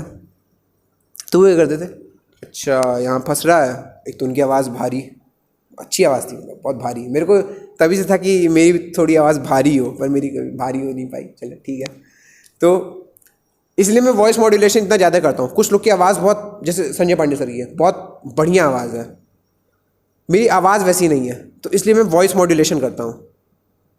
वॉइस मॉड्यूलेशन इसलिए बहुत इंपॉर्टेंट है ताकि आप सो ना जाएं। आपके कानों पे जब हम बोलते हैं ना, वो प्रेशर वेव्स की फॉर्म में आपके कानों तक जाती है। अब सोचिए कि मैं एक ही वॉइस में पूरा बोलने लगूं, आप सुन रहे हैं, आपके कान डिटेक्ट करेंगे कि यार ये तो एक ही वेव भेज रहा है, बार बार एक ही फ्रीक्वेंसी की वेव भेज रहा है। वो कान ऑटोमेटिकली डिटेक्ट करते करते सो जाएगा। इसको लगे बस वही वेव तो आनी है, तो ठीक है मैं कर रहा हूँ, ब्रेन आपको सो जाएगा। जब एक बार ऐसी वेव जा रही है, फिर ऐसी जा रही है, फिर ऐसी जा रही है, फिर ऐसी जा रही है, वॉइस मॉड्यूलेशन, तो आप जगे रहते हैं। तो मेरी आवाज़ तो अच्छी है नहीं, इसलिए मैं थोड़ा आवाज़ में ऊपर नीचे करता रहता हूँ। तो वो सॉल्व कर रहे थे, फिर अच्छा यहाँ पे ये हो सकता है, वो हो सकता है, अच्छा इसका क्या पॉसिबिलिटी होगा, फिर ये होगा, ये होगा। अच्छा आंसर देखिए तो क्या आया है। तो वो क्या करते थे ना, वो पीछे से आंसर दिखवा लेते थे, अच्छा आंसर ये आया है, और फिर कैसे ना कैसे करके आंसर तक पहुंच जाते थे। और फिर कैसे ना कैसे करके आंसर तक पहुंच जाए, और फिर वो ऐसे समझाते थे कि हमें समझ में तो आ ही जाता था। तो उस समय हमें समझ में आ गया डाउट काउंटर पे, जब हमें डाउट बता रहे थे हमें समझ में आ गया हाँ ऐसे होगा। फिर घर पे जाके देखा तो बना दिया मास्टर ने। तो फिर जब ये होने लगा तो मैंने बोला ठीक है, अब मैं अपना रास्ता खुद तय करूँगा। और उनको भी फिर कोई दिक्कत नहीं हुई, क्योंकि उनको पता था कि मैं कर लूँगा, क्योंकि उन्होंने मेरे को एक बार पढ़ाते हुए देख लिया था केमिस्ट्री पर। मेरे को जैसे वो ये करते थे कि मान लो उनका कोई टॉपिक पढ़ाने का मन नहीं है ना, तो हाँ आओ ले लो, तुम पढ़ा लो। तो उस 11th के बाद जब मैंने कोचिंग छोड़ी है, तो मैं कोचिंग केवल तब गया हूँ जब मेरे को पढ़ाना हुआ है। मैंने ये छोटे मोटे टॉपिक है ना, एनवायरमेंटल केमिस्ट्री, ये chemistry in everyday life, polymers, ये सब मैंने पढ़ाया है, फिटजी में पढ़ाया है, क्योंकि उनका पढ़ाने का मन नहीं था, उनको छोटे लग रहे थे टॉपिक, और उनको बहुत याद भी करना पड़ता, तो ये सब मैंने पढ़ाए। और उन्होंने खुद, जबकि मैं क्लास नहीं जाता, उन्होंने खुद इनवाइट किया पढ़ाने को। तो ठीक है, मतलब उनको पता चल गया था मेरा काम चल जाएगा, मेरे को उनसे पढ़ने की ज़रूरत नहीं है। क्यों? क्योंकि आदत बन चुकी थी मेरी खुद से पढ़ने की। अच्छा ये हमने काफ़ी बकवास कर लिया आज, लेकिन मैं आपको ये समझा रहा कि एजुकेशन सिस्टम में अभी बहुत कुछ ख़राब है। अगर आप कुछ बड़े होकर बन पाएँ, कुछ ऐसा कर पाएँ, हट जाएं। अरे यार वो जान है फिजिक्स केमिस्ट्री की, न्यूमेरिकल नहीं हटने चाहिए भाई। न्यूमेरिकल सब्जेक्ट की कॉम्प्लेक्सिटी को कभी मत रिड्यूस करो। मानता हूं कि न्यूमेरिकल की वजह से वो कॉम्प्लेक्स बनते हैं, पर तुम हमेशा ये एक्सपेक्ट करो, हमेशा ये डिमांड करो कि तुमको तुम्हारा टीचर या जो भी हो वो ज़्यादा अच्छे से समझाए, डिस्पाइट कि तुम सब्जेक्ट के टफ टॉपिक्स हटा दो। अबे कोर्स कंप्लीट नहीं हो रहा तो ये थोड़ा ना मतलब है कि तुम चैप्टर हटाओगे। तुम ये कर सकते हो कि तुम कोर्स ड्यूरेशन बढ़ा दो। नहीं अबे, क्योंकि इन लोगों को ना सही तरीके से पढ़ाना नहीं आता। देखो बेसिक बात यह है कि एनसीईआरटी जिन्होंने बनाई है ना, उनको चैप्टर्स का ऑर्डर पता है कि कैसे पढ़ाना चाहिए, और उन्हें ऑलमोस्ट कुछ नहीं पता भाई, कुछ नहीं पता। क्योंकि जो फील्ड में टीचर्स काम कर रहे हैं, डिसाइड उनको करना चाहिए। उनको पता है कि किस ऑर्डर में पढ़ाना चाहिए, किस ऑर्डर में बच्चे को समझ में आएगा। फील्ड एक्सपीरियंस उनके पास है। तुम पढ़ा रहे हो, तुम कभी आप एनसीईआरटी लाइएगा, एक एनसीईआरटी लाइए लीजिए। देखिए एनसीईआरटी में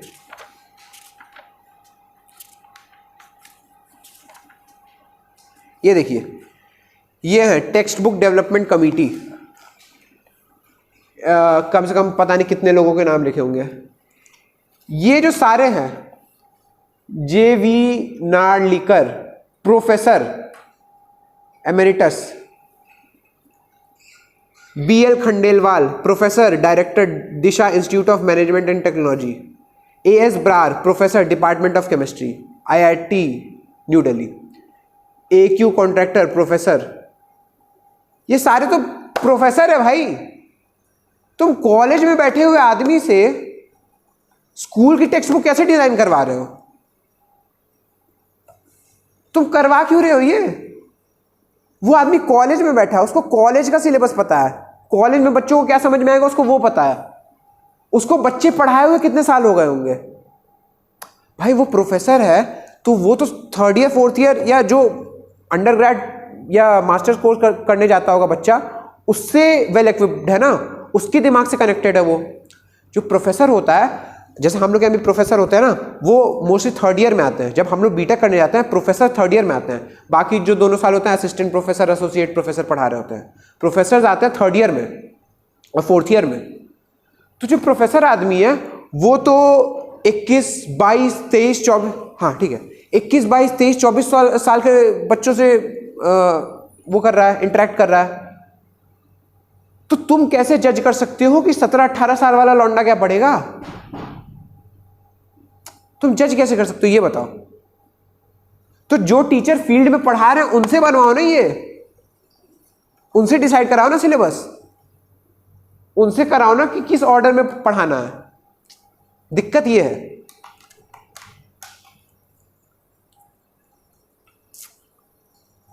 दिक्कत समझ में आई? पर क्या हम कुछ कर सकते हैं अभी? नहीं, पढ़ सकते हैं और कुछ नहीं कर सकते। ठीक है।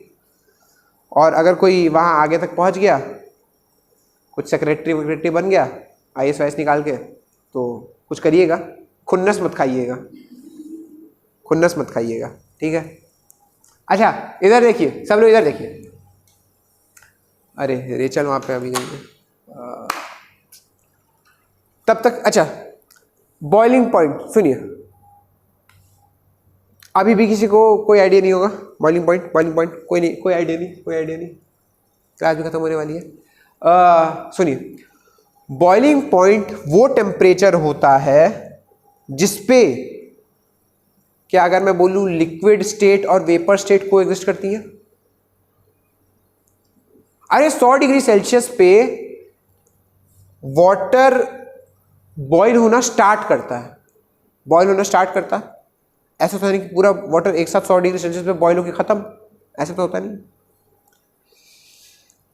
तो क्या हुआ कि लिक्विड वेपर में बनना स्टार्ट हुआ। तो अभी लिक्विड भी है, अभी वेपर भी बन रहा है, तो यानी कि दोनों स्टेट को एग्जिस्ट कर रहा है उस टेम्परेचर पे। तो पहली डेफिनेशन है बॉइलिंग पॉइंट की, boiling point is that temperature at which liquid state and vapour को एग्जिस्ट। पहली डेफिनेशन। दूसरी डेफिनेशन और ज्यादा इंपॉर्टेंट डेफिनेशन, आइए सुनिए, तो बॉइलिंग पॉइंट क्या है? बॉइलिंग पॉइंट वो टेम्परेचर है जिसपे लिक्विड स्टेट और वेपर स्टेट को एग्जिस्ट करते हैं, एक साथ एग्जिस्ट करते हैं। बॉइल होना 100 डिग्री सेल्सियस पे अभी वाटर स्टार्ट किया है और वेपर्स भी बन रहे हैं, यानी कि वेपर भी एग्जिस्ट कर रहा, लिक्विड भी एग्जिस्ट कर रहा, दोनों एग्जिस्ट कर रहे हैं उसी टेम्परेचर पे। अच्छा, अब सुनिए, ये तो है पहली डेफिनेशन कि boiling point is that temperature at which liquid state and vapour state को एग्जिस्ट। अगली डेफिनेशन ज्यादा इंपॉर्टेंट है। अगली डेफिनेशन ये बोलती है कि boiling point is the temperature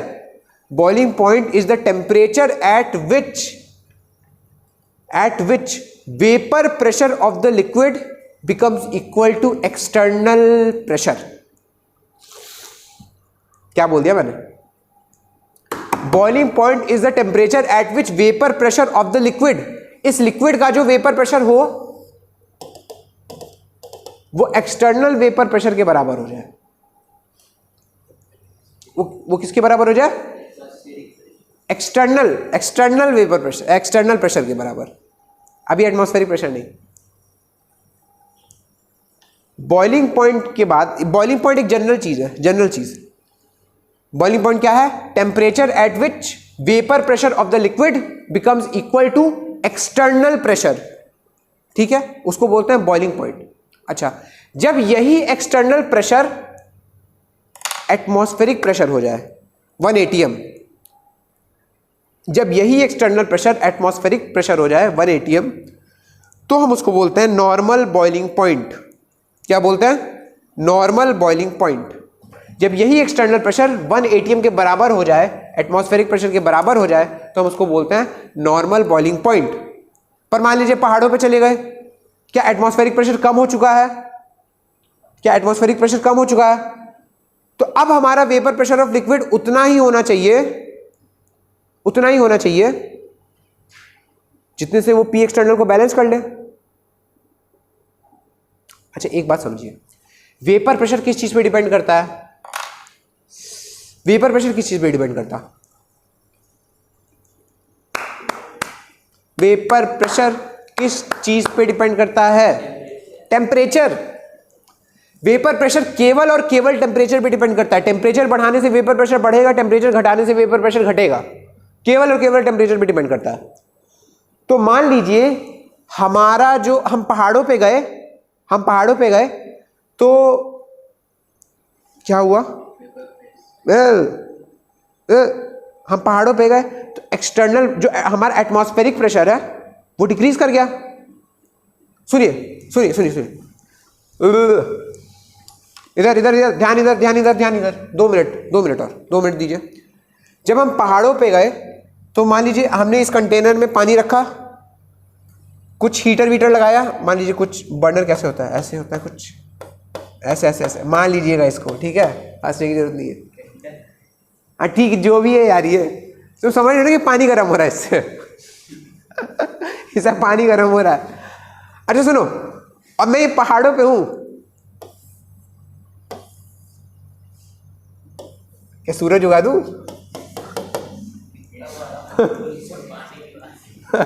क्या नदी बहा दूं? ये लो, मेरी नदी ऐसी होती है। और एक घर भी होता है ना एक घर भी होता है ना, वो झोपड़ी टाइप, वो कुछ ऐसे ऐसे बनता है। अरे यार, हम कॉन्सेप्ट डिस्कस कर रहे थे भाई, मेरे को बात हो। सुनो, अरे सुनो, तो हमने क्या लिया? हमने वाटर लिया है क्लोज कंटेनर में, पहाड़ पे गए हैं। अच्छा, अब इसको गर्म कर रहे हैं, तो क्या पहाड़ पे एटमॉस्फेरिक प्रेशर कम हो गया? मतलब जो एक्सटर्नल प्रेशर है वो हमारा कम हो गया ना। तो हमें वेपर प्रेशर को बराबर करना होता है किससे? पी एक्सटर्नल से, तब हमारा वाटर बॉईल होता है। Condition for boiling of any liquid is vapour pressure of that liquid must be equal to external pressure, ये हमारा कंडीशन होता है। तो पी एक्सटर्नल कम हो चुका है एटमॉस्फेरिक प्रेशर से, तो क्या हमें वेपर प्रेशर भी कम ही रखना पड़ेगा? वेपर प्रेशर भी हमें कम ही रखना पड़ेगा क्या? अच्छा, तो वेपर प्रेशर जब हमें कम रखना पड़ेगा तो हमें टेम्परेचर को कम रखना पड़ेगा, ज्यादा रखना पड़ेगा? कम रखना पड़ेगा। यानी कि जब हम पहाड़ों पे जाते हैं तो 100 डिग्री सेल्सियस से कम हो जाता है बॉइलिंग पॉइंट या ज़्यादा हो जाता है? कम हो जाता है। कोई भी चीज़ हमारी इजीली बॉयल करती है, कम टेम्परेचर पे बॉयल करती है। क्यों? क्योंकि वहां पे पी एक्सटर्नल डिक्रीज कर गया। क्या कर गया? पी एक्सटर्नल डिक्रीज कर गया। अच्छा, अब मान लीजिए हम किसी ऐसी जगह पे चले जाएं जहां पे एटमॉस्फेरिक प्रेशर ज़्यादा हो जाए, मतलब पी एक्सटर्नल ज़्यादा हो जाए, तो क्या हमें वेपर प्रेशर बढ़ाना पड़ेगा? क्या हमें वेपर प्रेशर बढ़ाना पड़ेगा? और वेपर प्रेशर बढ़ाना पड़ेगा तो वेपर प्रेशर को बढ़ाने के लिए क्या तरीका है? टेम्परेचर। हम टेम्परेचर को बढ़ाएंगे तो वहां पे हमारा बॉइलिंग पॉइंट बढ़ जाएगा, वहां पे हमारा बॉइलिंग पॉइंट बढ़ जाएगा। तो अब सुनिए, बस एक और मिनट, मैं आपका एक और मिनट लूंगा। क्या किसी सॉल्वेंट में नॉन वोलेटाइल सोल्यूट ऐड करने पे, क्या किसी सॉल्वेंट में नॉन वोलेटाइल सोल्यूट ऐड करने पे उस सॉल्वेंट का वेपर प्रेशर डिक्रीज हो जाता है? क्या किसी सॉल्वेंट में नॉन वोलेटाइल सोल्यूट ऐड करने पे उस सॉल्वेंट का वेपर प्रेशर डिक्रीज हो जाता है? अच्छा, vapour pressure of solution decreases, vapour pressure of solution decreases. पर ये लिक्विड, पर ये जो सॉल्यूशन है वो कब बॉयल करेगा? वो बॉयल तब करेगा जब ये वेपर प्रेशर एक्सटर्नल प्रेशर के बराबर हो जाए। जब ये वेपर प्रेशर एक्सटर्नल प्रेशर के बराबर हो जाए। अभी सुनिए, हम मान लेते हैं एक्सटर्नल प्रेशर हमारा हमेशा 1 atm है। हम मान लेते हैं, अभी के लिए मान लेते हैं कि एक्सटर्नल प्रेशर हमारा 1 atm है। तो सुनिए, एक बार सुनिए, ध्यान से सुनिएगा। मान लेते हैं हमने ये कंटेनर लिया है, क्लोज किया है, इसमें पानी है या कुछ है, कोई भी लिक्विड है। इसका पी एक्सटर्नल क्या है? 1 atm है। इसका पी एक्सटर्नल क्या है? 1 atm है। अच्छा, ये प्योर पानी था तब इसका कुछ पी नॉट था वेपर प्रेशर, पर हमने इसमें कोई नॉन वोलेटाइल सोल्यूट ऐड कर दिया तो उसका वेपर प्रेशर क्या हो गया? पीएस। क्या हो गया? पीएस। और क्या PS will be less than P naught? क्या PS will be less than P naught? अच्छा, तो सुनिए, बॉयल कब करेगा वाटर? जब P naught is equal to P external, तभी तो वाटर बॉयल करेगा ना। जिस टेम्परेचर पे वेपर प्रेशर ऑफ वाटर, जिस टेम्परेचर पे vapour pressure of water is equal to P external, उसी टेम्परेचर पे तो बॉइलिंग होगी। अच्छा, पर हमने नॉन वोलेटाइल सोल्यूट ऐड कर दिया है, हमने नॉन वोलेटाइल सोल्यूट ऐड कर दिया तो ये पीएस हो गया ना इस सोल्यूशन का। इस सोल्यूशन का वेपर प्रेशर क्या हो गया? पीएस, जो कि कम हो गया, पर अभी भी पी एक्सटर्नल तो वही खड़ा है। तो हमें इस पीएस को बढ़ाना पड़ेगा, हमें इस पीएस को बढ़ाना पड़ेगा। अब बढ़ाने का क्या तरीका है? वेपर प्रेशर को बढ़ाने का क्या तरीका है? टेम्परेचर। तो उस वेपर प्रेशर को बढ़ाने के लिए हमें टेम्परेचर को बढ़ाना पड़ेगा। उस वेपर प्रेशर को बढ़ाने के लिए हमें टेम्परेचर को बढ़ाना पड़ेगा। तो अगर नॉर्मल केस में हमारा बॉइलिंग पॉइंट 100 था, मान लीजिए 100 था, तो अब क्या हमें 100 डिग्री सेल्सियस से इस बॉइलिंग पॉइंट को बढ़ाना पड़ेगा? क्या अब हमें 100 डिग्री सेल्सियस से इस बॉइलिंग पॉइंट को बढ़ाना पड़ेगा? है ना? और इसी को, यही बढ़े हुए बॉइलिंग पॉइंट को बोलते हैं एलिवेशन इन बॉइलिंग पॉइंट। इसी बढ़े हुए बॉइलिंग पॉइंट को बोलते हैं एलिवेशन इन बॉइलिंग पॉइंट। यानी कि जब हम किसी प्योर सॉल्वेंट में कोई नॉन वोलेटाइल सोल्यूट ऐड करते हैं तो हमारा वेपर प्रेशर डिक्रीज करता है। वेपर प्रेशर डिक्रीज करता है तो हम उस वेपर प्रेशर को बढ़ाने के लिए टेम्परेचर को बढ़ाते हैं ताकि वो सोल्यूशन बॉयल कर सके। और फिर जिस टेम्परेचर पे वो सोल्यूशन बॉयल करता है हम उसको बोलते हैं boiling point of the solution. समझ में आया? तो क्या जो नया बॉइलिंग पॉइंट आएगा, मान लीजिए टीबी आया, वो पुराने वाले टीबी नॉट बॉइलिंग पॉइंट से ज्यादा होगा, तो उनमें जो डिफरेंस आएगा टीबी माइनस टीबी नॉट, उसी को हम बोलते हैं delta TB, which is elevation in boiling point, which is elevation in boiling point. और ये डेल्टा टीबी एक्सपेरिमेंटली पाया गया कि डाइल्यूट सॉल्यूशंस के लिए डायरेक्टली प्रोपोर्शनल टू मोलैलिटी होता है। लिखने की जरूरत नहीं है, मैं अगले क्लास में भी यहीं से स्टार्ट करूंगा, बस आप अभी समझ के जाइए, क्योंकि कल आपकी छुट्टी है तो मंडे को जब आप आएंगे तो ये सब भूले मत रहिएगा, बस थोड़ा बस अंडरस्टैंडिंग रखिएगा। यही डेल्टा टीबी किसी भी डाइल्यूट सॉल्यूशन के लिए डायरेक्टली प्रोपोर्शनल टू मोलैलिटी होता है। तो अगर मैं इस डायरेक्टली प्रोपोर्शनल टू वाला साइन हटाऊं तो एक कांस्टेंट आता है, उस कांस्टेंट को हम बोलते हैं केबी। और यही फॉर्मूला बनता है delta TB is equal to KB into m. यही फॉर्मूला क्या बनता है? Delta TB is equal to KB into m. और इस फॉर्मूले से आपके सारे क्वेश्चन सॉल्व हो जाएंगे एलिवेशन इन बॉइलिंग पॉइंट के। ठीक है। कॉन्सेप्ट बेसिक क्या लगा कि जब हम किसी प्योर सॉल्वेंट में एक नॉन वोलेटाइल सोल्यूट ऐड करते हैं तो उसका वेपर प्रेशर कम हो जाता है। जितनी भी कॉलिगेटिव प्रॉपर्टीज आप पढ़ेंगे, कॉन्सेप्ट बस यही लगेगा। बेस रीजन बस यही है कि जब हम किसी प्योर सॉल्वेंट में नॉन वोलेटाइल सॉल्यूट ऐड करेंगे तो उसका वेपर प्रेशर कम हो जाता है। अभी आप आगे पढ़ेंगे, क्योंकि वेपर प्रेशर कम हो जाता है इसलिए फ्रीजिंग पॉइंट भी कम हो जाता है, तो उसका भी बेस रीजन यही है। बॉइलिंग पॉइंट तो बढ़ रहा है पर फ्रीजिंग पॉइंट कम हो जाएगा, बेस रीजन सेम रहेगा, फॉर्मूला सेम तरह का आएगा। फ्रीजिंग पॉइंट जब कम होगा तो delta T F is equal to K F into m formula आ जाएगा। क्वेश्चन सारे उससे सॉल्व हो जाएंगे। अच्छा, बुकों में क्या करते हैं, इस एम को लंबा चौड़ा बना के और बहुत फॉर्मूला वगैरह लगा देते हैं, मैं कुछ नहीं करता। क्या हमें मोलैलिटी कैलकुलेट करनी आती है?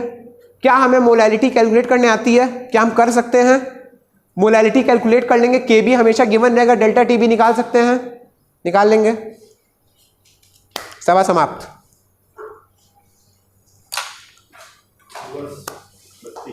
ठीक है, उसी की कंटिन्यूएशन में क्लैप करना चाह रहे, तब तक कैमरा बंद हो। ओ आपने कहा सवाल समाप्त, तो उसी में क्लैप करना चाह रहे। अच्छा, समझ में तो आया है।